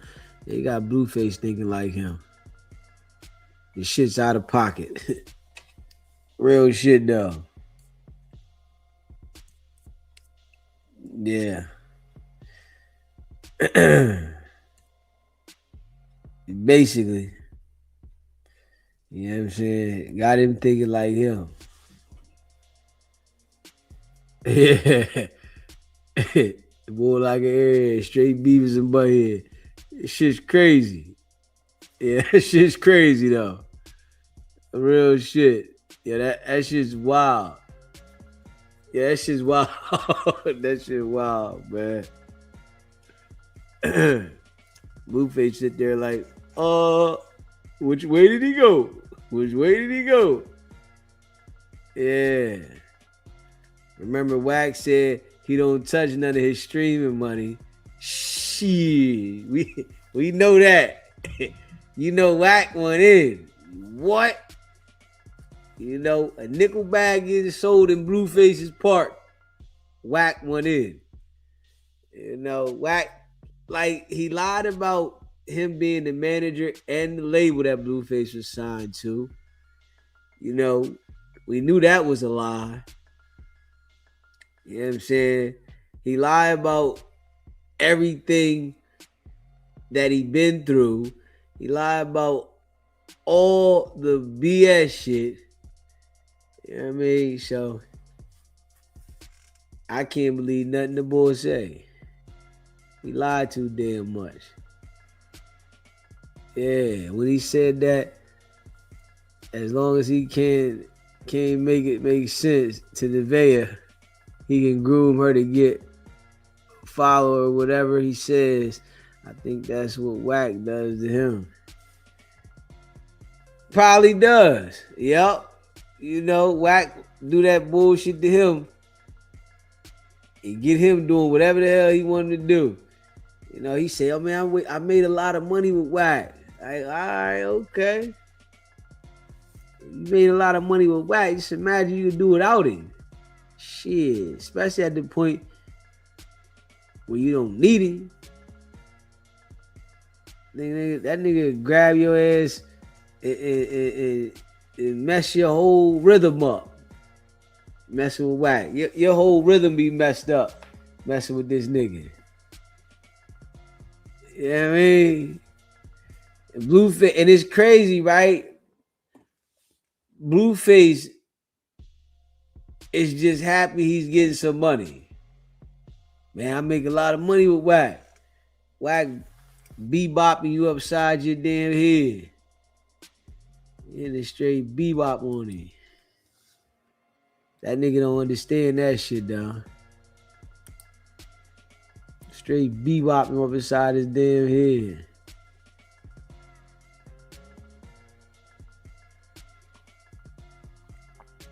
Mm-hmm.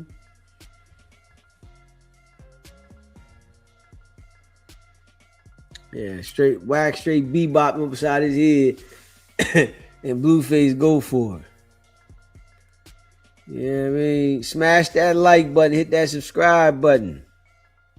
Yeah, Blueface just go for it though, don't he?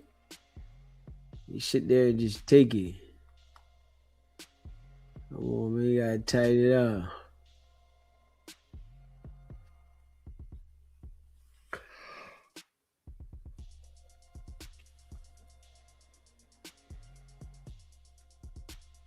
Yeah, smash that like button, hit that subscribe button.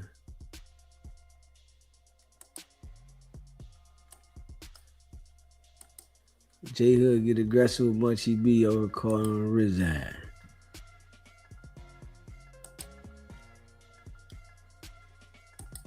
No Jumper, coolest podcast in the world. Shout out to all the members. All right, so let me explain.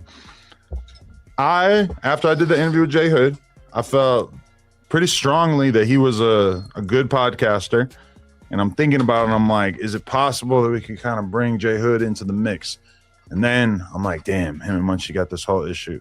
So I hit up J Hood. I said, yo, can I squash the issues with you and Munchie? You think it's possible? You said, it's all good. It ain't that serious. I'm down to squash it. I'm like, all right, beautiful. I hit up Munchie. I told him that. He said, yeah, it ain't that serious. It's cool. We can squash it. So I'm bringing y'all together, and I'm happy to do so because I feel like both of you probably got two of the better personalities on the West Coast that I've had on the podcast over the last few years. Oh yeah, for sure. Yeah. How did you guys even start having issues in the first place? All these clubhouse games, Instagram, prison games. It's hard to keep track. No, we really never had no issue. Cuz spoke on something that his little homie told him, that Tiny Munchie told him, but he didn't get the facts straight. So that's what I'm saying. He a Damu, he's speaking on crip politics, and then he didn't ask to read nothing.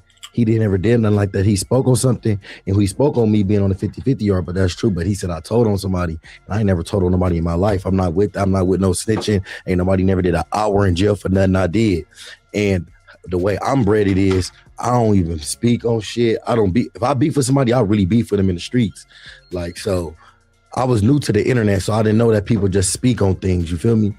But I am, plus I know him. I know he can't see me right now, but he, like I said, me and him, we spoke already on live though. Like, he remember when he got into a squabble in the hood with the homegirl auntie, with the homegirl uncle De'Eric. He got to a fight, he squabble, he put cuz out. So I'm like, I know you, I know Janae, I know Yellow, I know Janisha. You know exactly who I am. You just got to see me. And you know, I ain't no sucker, so it wasn't no need for him. We could have I felt like he could have hollered at me personally before he got on the internet and just tried to slander my name and and just put something out there that was inaccurate. I can't really remember the beginning of all that. I just remember 50 and 0.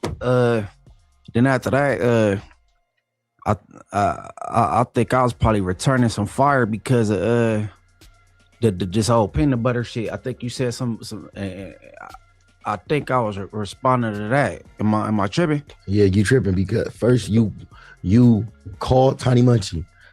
You and Tiny Munchie was on a phone call, and then Tiny Munchie was speaking up on me, and then you spoke on something that he told you, which was completely inaccurate. But you know Tiny Munchie, like I know Tiny Munchie, he just like to speak on shit. He like to talk, and he love this internet shit. You feel me? Hey, all right, all right, J Mac. I told J Mac, oh boy, they went out his way to get in contact with me, right? J Mac don't even be come to the hood. No. I'm talking about. I told him about oh boy that got it. Tiny Bob. Oh, you talking about the homie Tiny Bob from Shotgun? Exactly. We went through all these channels to get my number. I was like, for what? He did all that, but why he didn't say that when he see me? You heard? I was just in Young Ant told me. But I was just over there because he didn't say none of that. That's I didn't ask for that though, right? But he hit my phone with that shit. And didn't send you no work. Huh? It didn't send you no work. He didn't send you no work. Just because a nigga that's like if I would have took old boy from Queen Street who just jumped on the internet. Just like how many Damus just get on the internet just as AOF Nino, all these just jump on the internet and just say something about you. If I took something they said and just put it out there. I don't even know that nigga from Queen Street, bro. I know. I barely know Tiny Bob. I grew up with him. We and him never used to hang with each other. He from Shotgun. I love the Shotguns. I hang in the Shotguns. I was just in the Shotguns last week. I was just with the Shotguns. But he went to jail when I was like 17, bro. And now I'm 32, 33. I mean, I ain't seen Tiny Bob. I put it like this. When I was out, I was having all the money in his section, doing everything. I caught a hat in his section. I went to jail because he's G1. G3 told on my case. It was always some weird shit going on, but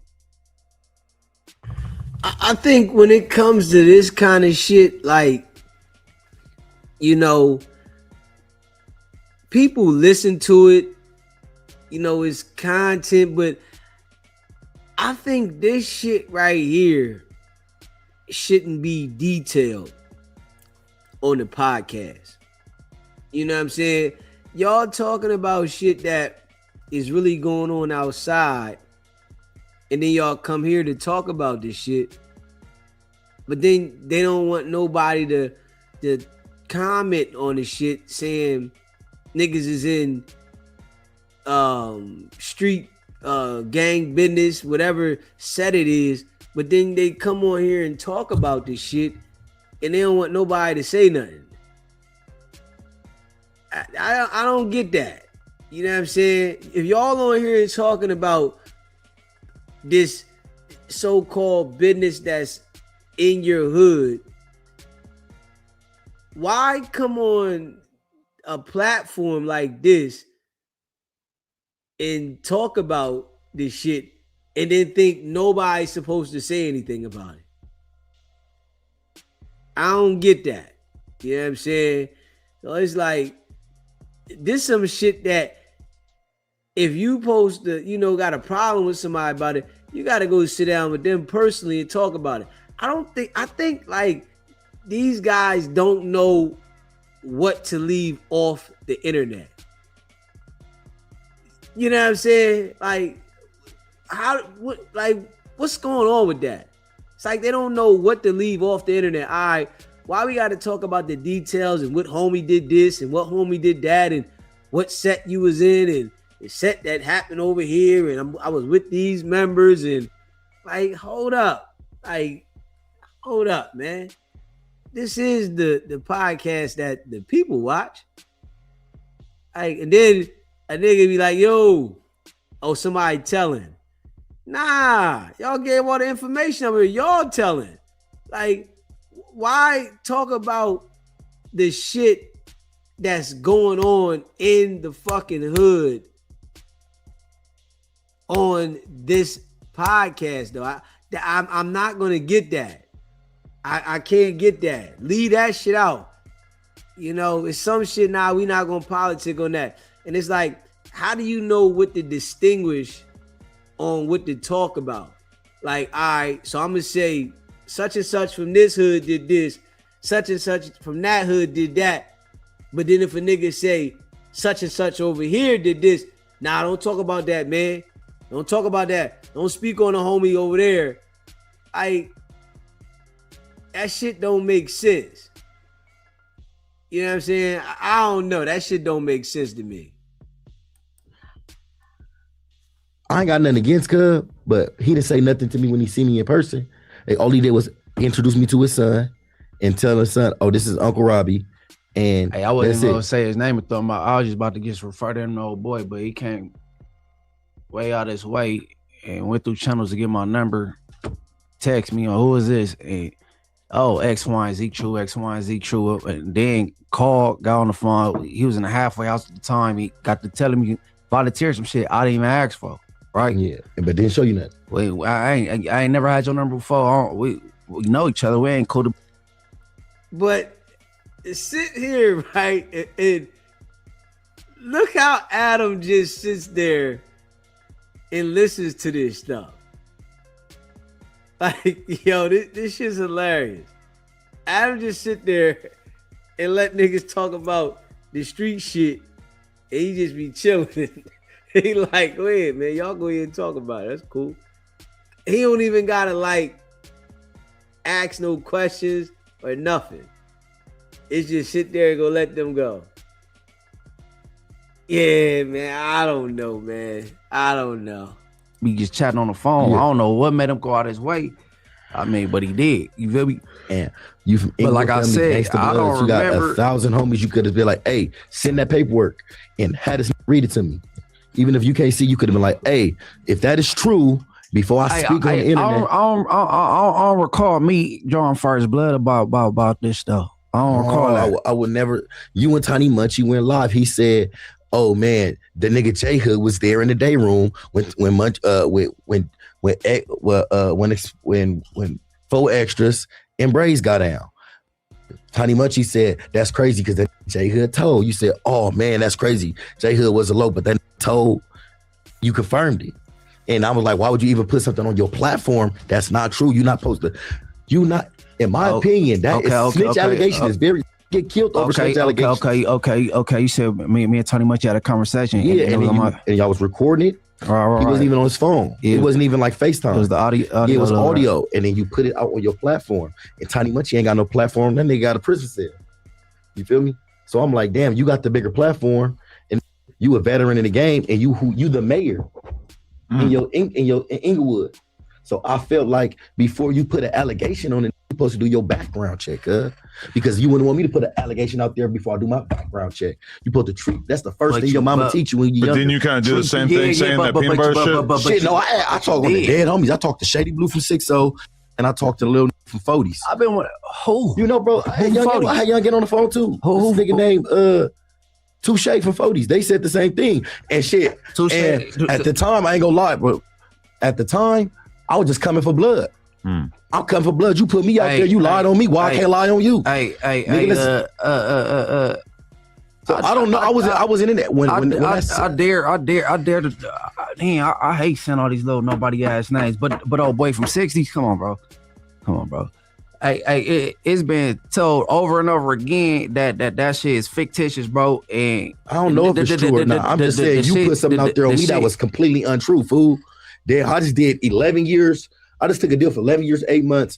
I'd have been shot up. I'd have been shot up on camera at the mall. I'd have fought murder cases that I did not do, and I had to sit and I fought the death penalty. So for you to say that I told on somebody after I almost died, bro, and almost got life for not telling, that's what I do. Internet and say I told, bro, that's like weird as hell. Dirty politicking is a real thing, right? Yeah, it's a real thing. But when somebody say something like that, and then you was housed where you was housed, probably be more like that's what went on. Maybe it was some telling or something. When somebody housed where they housed at, and then that's the word. Yeah. But I left the yard. I left the yard not because nigga I told on nobody. I left the yard because they refused to handle the situation. Niggas didn't want to clear nothing up, and they felt like I should still be cool. If it tell me he don't want me to be, I'm not trying to be no friend. If it tell me, hey, you not my homie, I'm not gonna pretend to be your homie. I don't want to be part of nothing that bad that I gotta sacrifice myself over. If y'all love me, I'm only gonna ride for something that love me, fool. Period. When I was in the pen, I was stumping, jumping, stabbing everybody. I was paying debts. When I was on the streets, I was catching hats. I was putting my life on the line every time. I've been shot 11 times. I done fought the death penalty. I done fought life. I got a deal for 11 years. I had to sacrifice my family resources to pay for lawyers. I done did all that. And when I was all the way in it, I was all the way in it. There wasn't no straddling the fence. I got stab wounds, I got bullets, I got gunshot wounds, and I ain't never said nothing. So for just to get on the internet and your little homie know I was in the county jail with cut, every single thing that act like an enemy that came through there, I whooped. Every single thing I whooped, I stumped, I jumped, I stabbed. Every time I didn't think twice about it. I didn't care about catching no ad charge. So for to get on the internet and say I told, I was upset because nigga I ain't never told on nobody. I don't give what no say. I don't care about no say who went to jail. The pack man, we could hold on the dead homies, cuz. We can pull the whole case up. Hey, you know what's crazy though? I don't look into shit because it ain't my politic. I know, but you spoke on it. It ain't your politics. You spoke on it, fool. So basically, you meant the same shit Spotterlog mad about that the shit went on my platform. That was said on my platform. Yeah, because I didn't initially say the shit, but since it was said on my shit, but your name said it. Tiny Munchie said it. That's your whole entire. That's my foundation. That's your foundation. Your foundation spoke on it. You got a name over there, bro. You have a name in the Inglewood family. Gonna take your word for it, fool. I done ran into a gang of your homies and they asked me like, "Hey, what's up with that you and Munchie?" I'm like, "Shit, nigga, we ain't no fake beef. I like that. Anything I beef with, I beef with for real." That's my boy. Yeah, that's my. I was just talking to Baby Dot. That's my boy, Lil Munchie. That's my gangster. We was in juvenile hall whooping shit together. Dead homies, tying up. Hey yo. What the hell, man? Yeah. Just saying too much. Yeah, I was doing this, I'm doing that, and yeah, I'm stabbing this and I'm stabbing that. Nigga. Alright. Okay. Really on that type of time, but that's my boy. You know his real name. That's my boy. Mm-hmm. You feel me? You know what time it is, like. But I was just upset that this nigga Tiny Munchie after, and then I called Tiny Munchie on the time on FaceTime with the they try to say I told on, and nigga they try to say I told on got on the FaceTime with Tiny Munchie and said that didn't tell on me. So if you was just quick to jump on the internet and say I told, why the fuck you didn't get on the internet and say that shit is false? Why you didn't get on the internet and say, hey, no, I just got on the phone with the that they said that J Hood told on. I read the paperwork that J Hood didn't tell on nobody. Why you going so out your way to smut me, but you're not going out your way to be a real nigga and right your wrongs? But was that clear to you prior to this conversation, or was it something that you just kind of said, like about the technical details about him ending up on the 50-50 yard? Like, was that something that I you heard just what he didn't said about the dirty politic basically when somebody found out the truth and you getting your hustle on trying to like basically extort you to stay or some shit like that. Nigga said, bro, a nigga said this. Some homies gonna feel like you told. Some homies gonna feel like you didn't. And nigga, first of all, ain't no which way or no other. Either you told or you didn't. Black people try to make some dry snitching. How the nigga tell if ain't nobody in jail? Telling is telling. Dead homies. But I don't feel like if me and you get put over and you tell me, hey, say this is your stolen car. If you tell me, hey, say this is your stolen car, and I say, hey, I just stole this car. I just got this stolen car from somebody who I don't know, and I just picked up Munchie. Oh man, you said Munchie name. Nigga, I didn't know this nigga real name. Nigga, I just said, nigga, I just picked cuz up. Nigga, he never got charged with nothing. I got charged. They find out a murder happened in the car. I say I acted in self-defense. It's on the shooting is on video. Shooting on video. Yeah, I killed him. I'm not proud that I killed him, but I killed him. I had to. Nah, what do you guys did I know about I just know hold up, getting to where he was housed that it was some with some what did this dude just say? Hold up, man. Let me play that little part back, man. It is crazy, man. This shit, wow. Video. Yeah, I killed him. I'm not proud that I killed him, but I killed him. I had to. Nah, what do you guys did I? Huh? Hold on, let me play a little part back here, man. This nigga is wow, shit, boy. These niggas out of control, man. Oh man, you said Munchie name. Nigga, I didn't know this nigga real name. Nigga, I just said, nigga, I just picked cuz up. Nigga, he never got charged with nothing. Hold up. I got charged. They find out a murder happened in the car. I say I acted in self-defense. It's on the shooting is on video. Shooting on video. Yeah, I killed him. I'm not proud that I killed him, but I killed him. I had to. Nah, what do you guys did I know about I just know getting to where he was housed that it was some with some this shit's out of control. Something like he said he lying, bro. Trying to say like trying to charge you or some shit. Dude is tweaking. Tell me that. Hey, look, you ain't gotta show nobody else your work. Just give me some pages of spice. I knock cuz out. Cause I ain't no buster. I refuse to be a buster.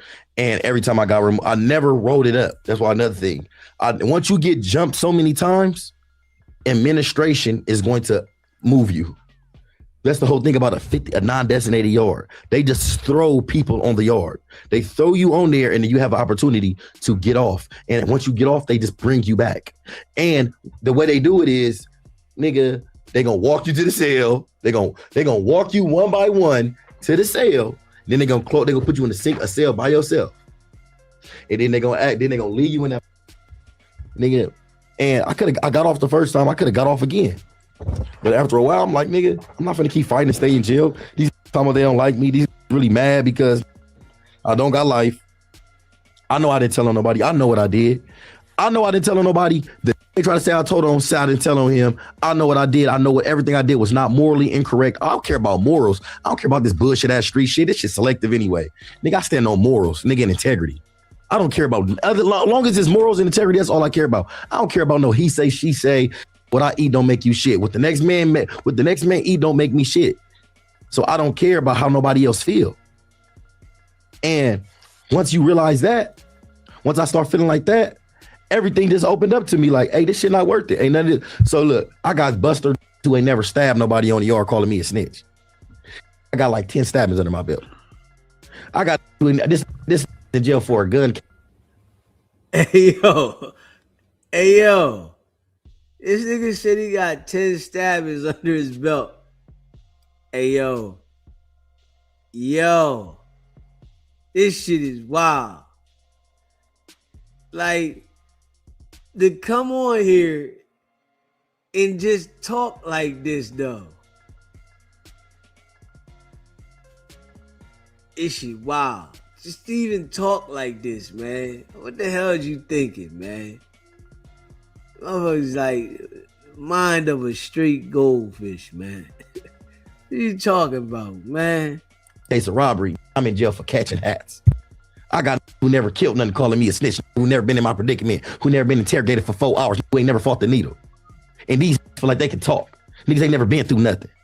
That don't make sense. I mean, you are making me question some people I've interviewed in the past that have been accused of snitching, because I feel like they should be as pissed off as you are. Yeah, bro, I could have died. I could have died. You are kind of tweaking, but also like that's what you're supposed to do if somebody says like one of the worst possible things about you. So I kind of appreciate the energy. And it's crazy because look, say I was a snitch. I walk around, don't nobody do nothing. That been a thing though. Yeah, nobody do nothing. So niggas can tell and nobody gonna do nothing. I was on the dead homies. I was one of them who I got multiple removals of snitches. I done really removed snitches off of 50-50 yard and off the main line. On the dead homies. T-Lo, Caucasian Block, Loco from Atlanta. I think I done removed plenty. KJ from Great Street. I done removed plenty of snitches. So for to say what I'm a what? That don't make no nigga. That don't make no sense, bro. So I'm like, you know what? I got these buster ass who trying to smut me, who ain't never been through nothing, who don't know how it feel to really whack. Bro, I sit 8 years in the county jail. I woke up. I watched my son grow up through Polaroid, bro, through pictures. I had to wait till the police bring me a letter through the trace lot in order to see the growth of my son. My granny died. They also find murder cases. Okay, I took a deal for one case that I did what I did. But everything else I had nothing to do with. But I stumped down, bro. And then the nigga I took the case for died 2 months after I took a deal. He dead. Rest in peace, my brother Kano. But I stayed stumped down. I didn't say nothing, bro. And I could have got the death penalty, bro. And that shit foul for a nigga to lie on you. But what you understand is we black, bro, and these be in competition. These really they take the narrative and just run with it, fool. Instead of being like, you know what, I really know, cuz. How that nigga snitching? I done seen this stab out 10 people. This nigga in the parts. I done seen him see other sin. I done seen him. He know about everything that's going on. It's not no secret what's going on in the streets. Bro, if this was telling, why the nobody put no paperwork out there? Why nobody ain't posted nothing? This been viral on the internet for a year. This been viral in the streets for 10 years. Hey, all right, so initially, are you do understand initially? Okay, because you just jogged my memory that it was a conversation with me and Tony Munchie that was recorded. I was on YouTube. All right, boom. Now, can somebody, let me know?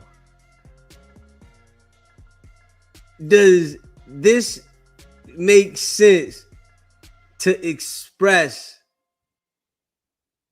what he's expressing on No Jumper, though?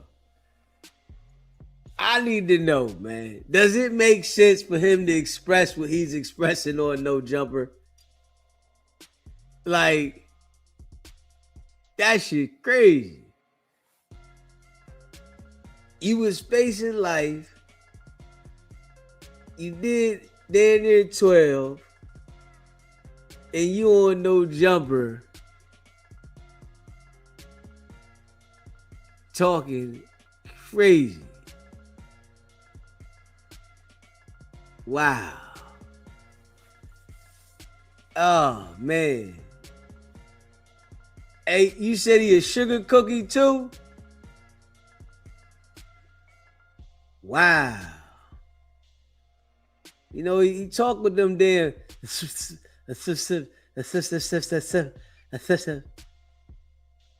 Oh, man. This shit wild, man. It's wild. Makes no sense, though. Just being real. It makes no sense.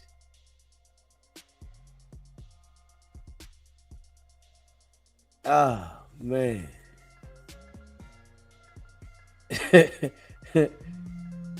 This shit is wild, though. Yeah, this is wild. SBGB TV.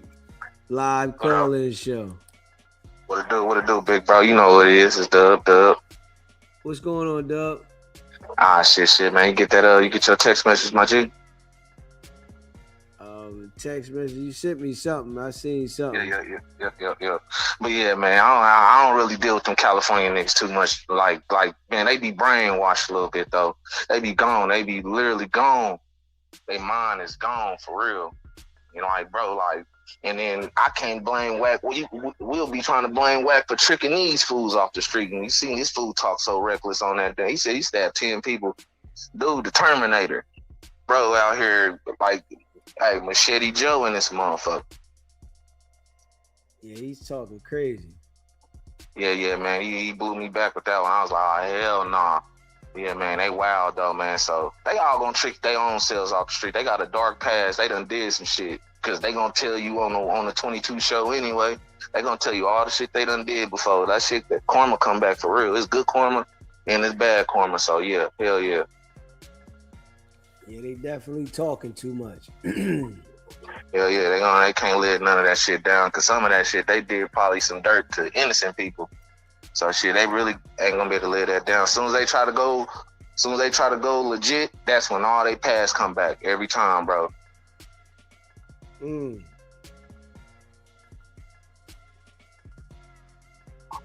But yep, that's it though. You know, I just wanted to tap in though. And I told you, Blue gonna admit that, hey man, he helped me out. He made some money off of him. You know what I'm saying? He made some money off whack ass. You know what I'm saying? I told you he was a manager. I thought he said he was a manager like a while back or some shit.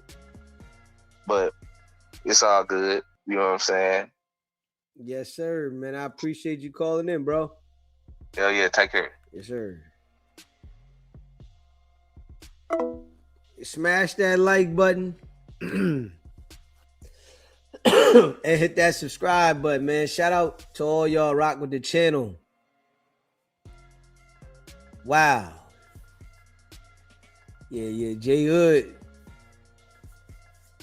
He's on the right spot. No jumper. Crash out coming soon.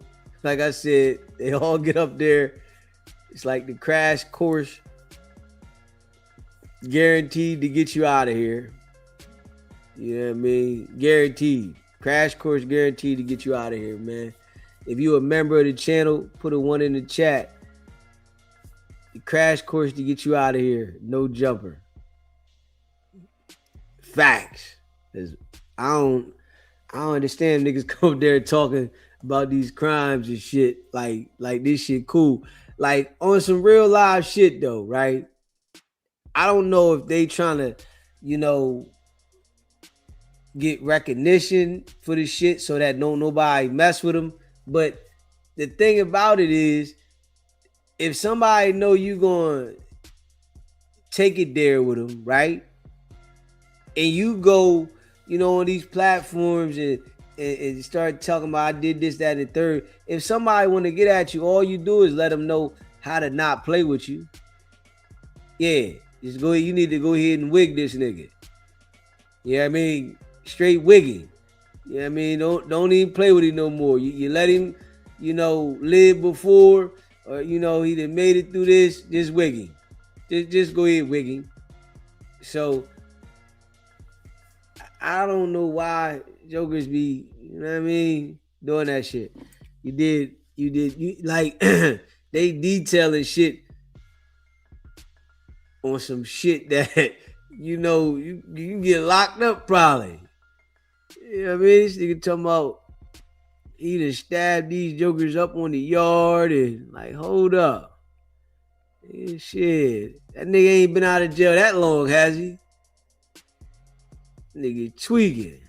Nigga ain't been out of jail that long. You tweaking, my man. JR gets bread. Blue chicken. Lady JJ for life. DJ A1.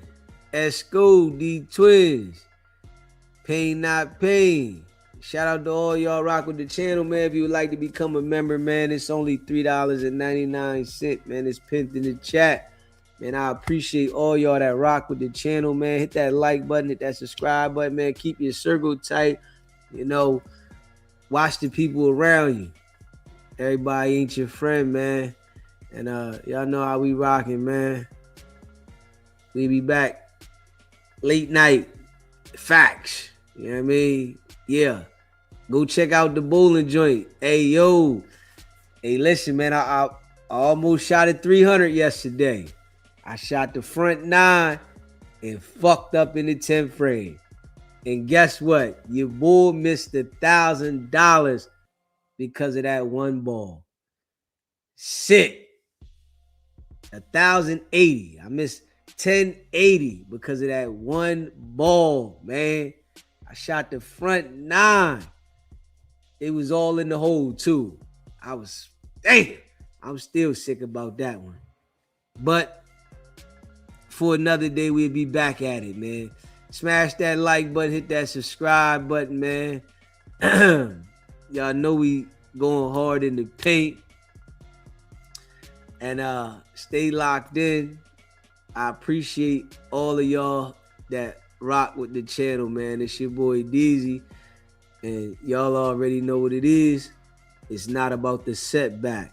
It's about the get back. Nah.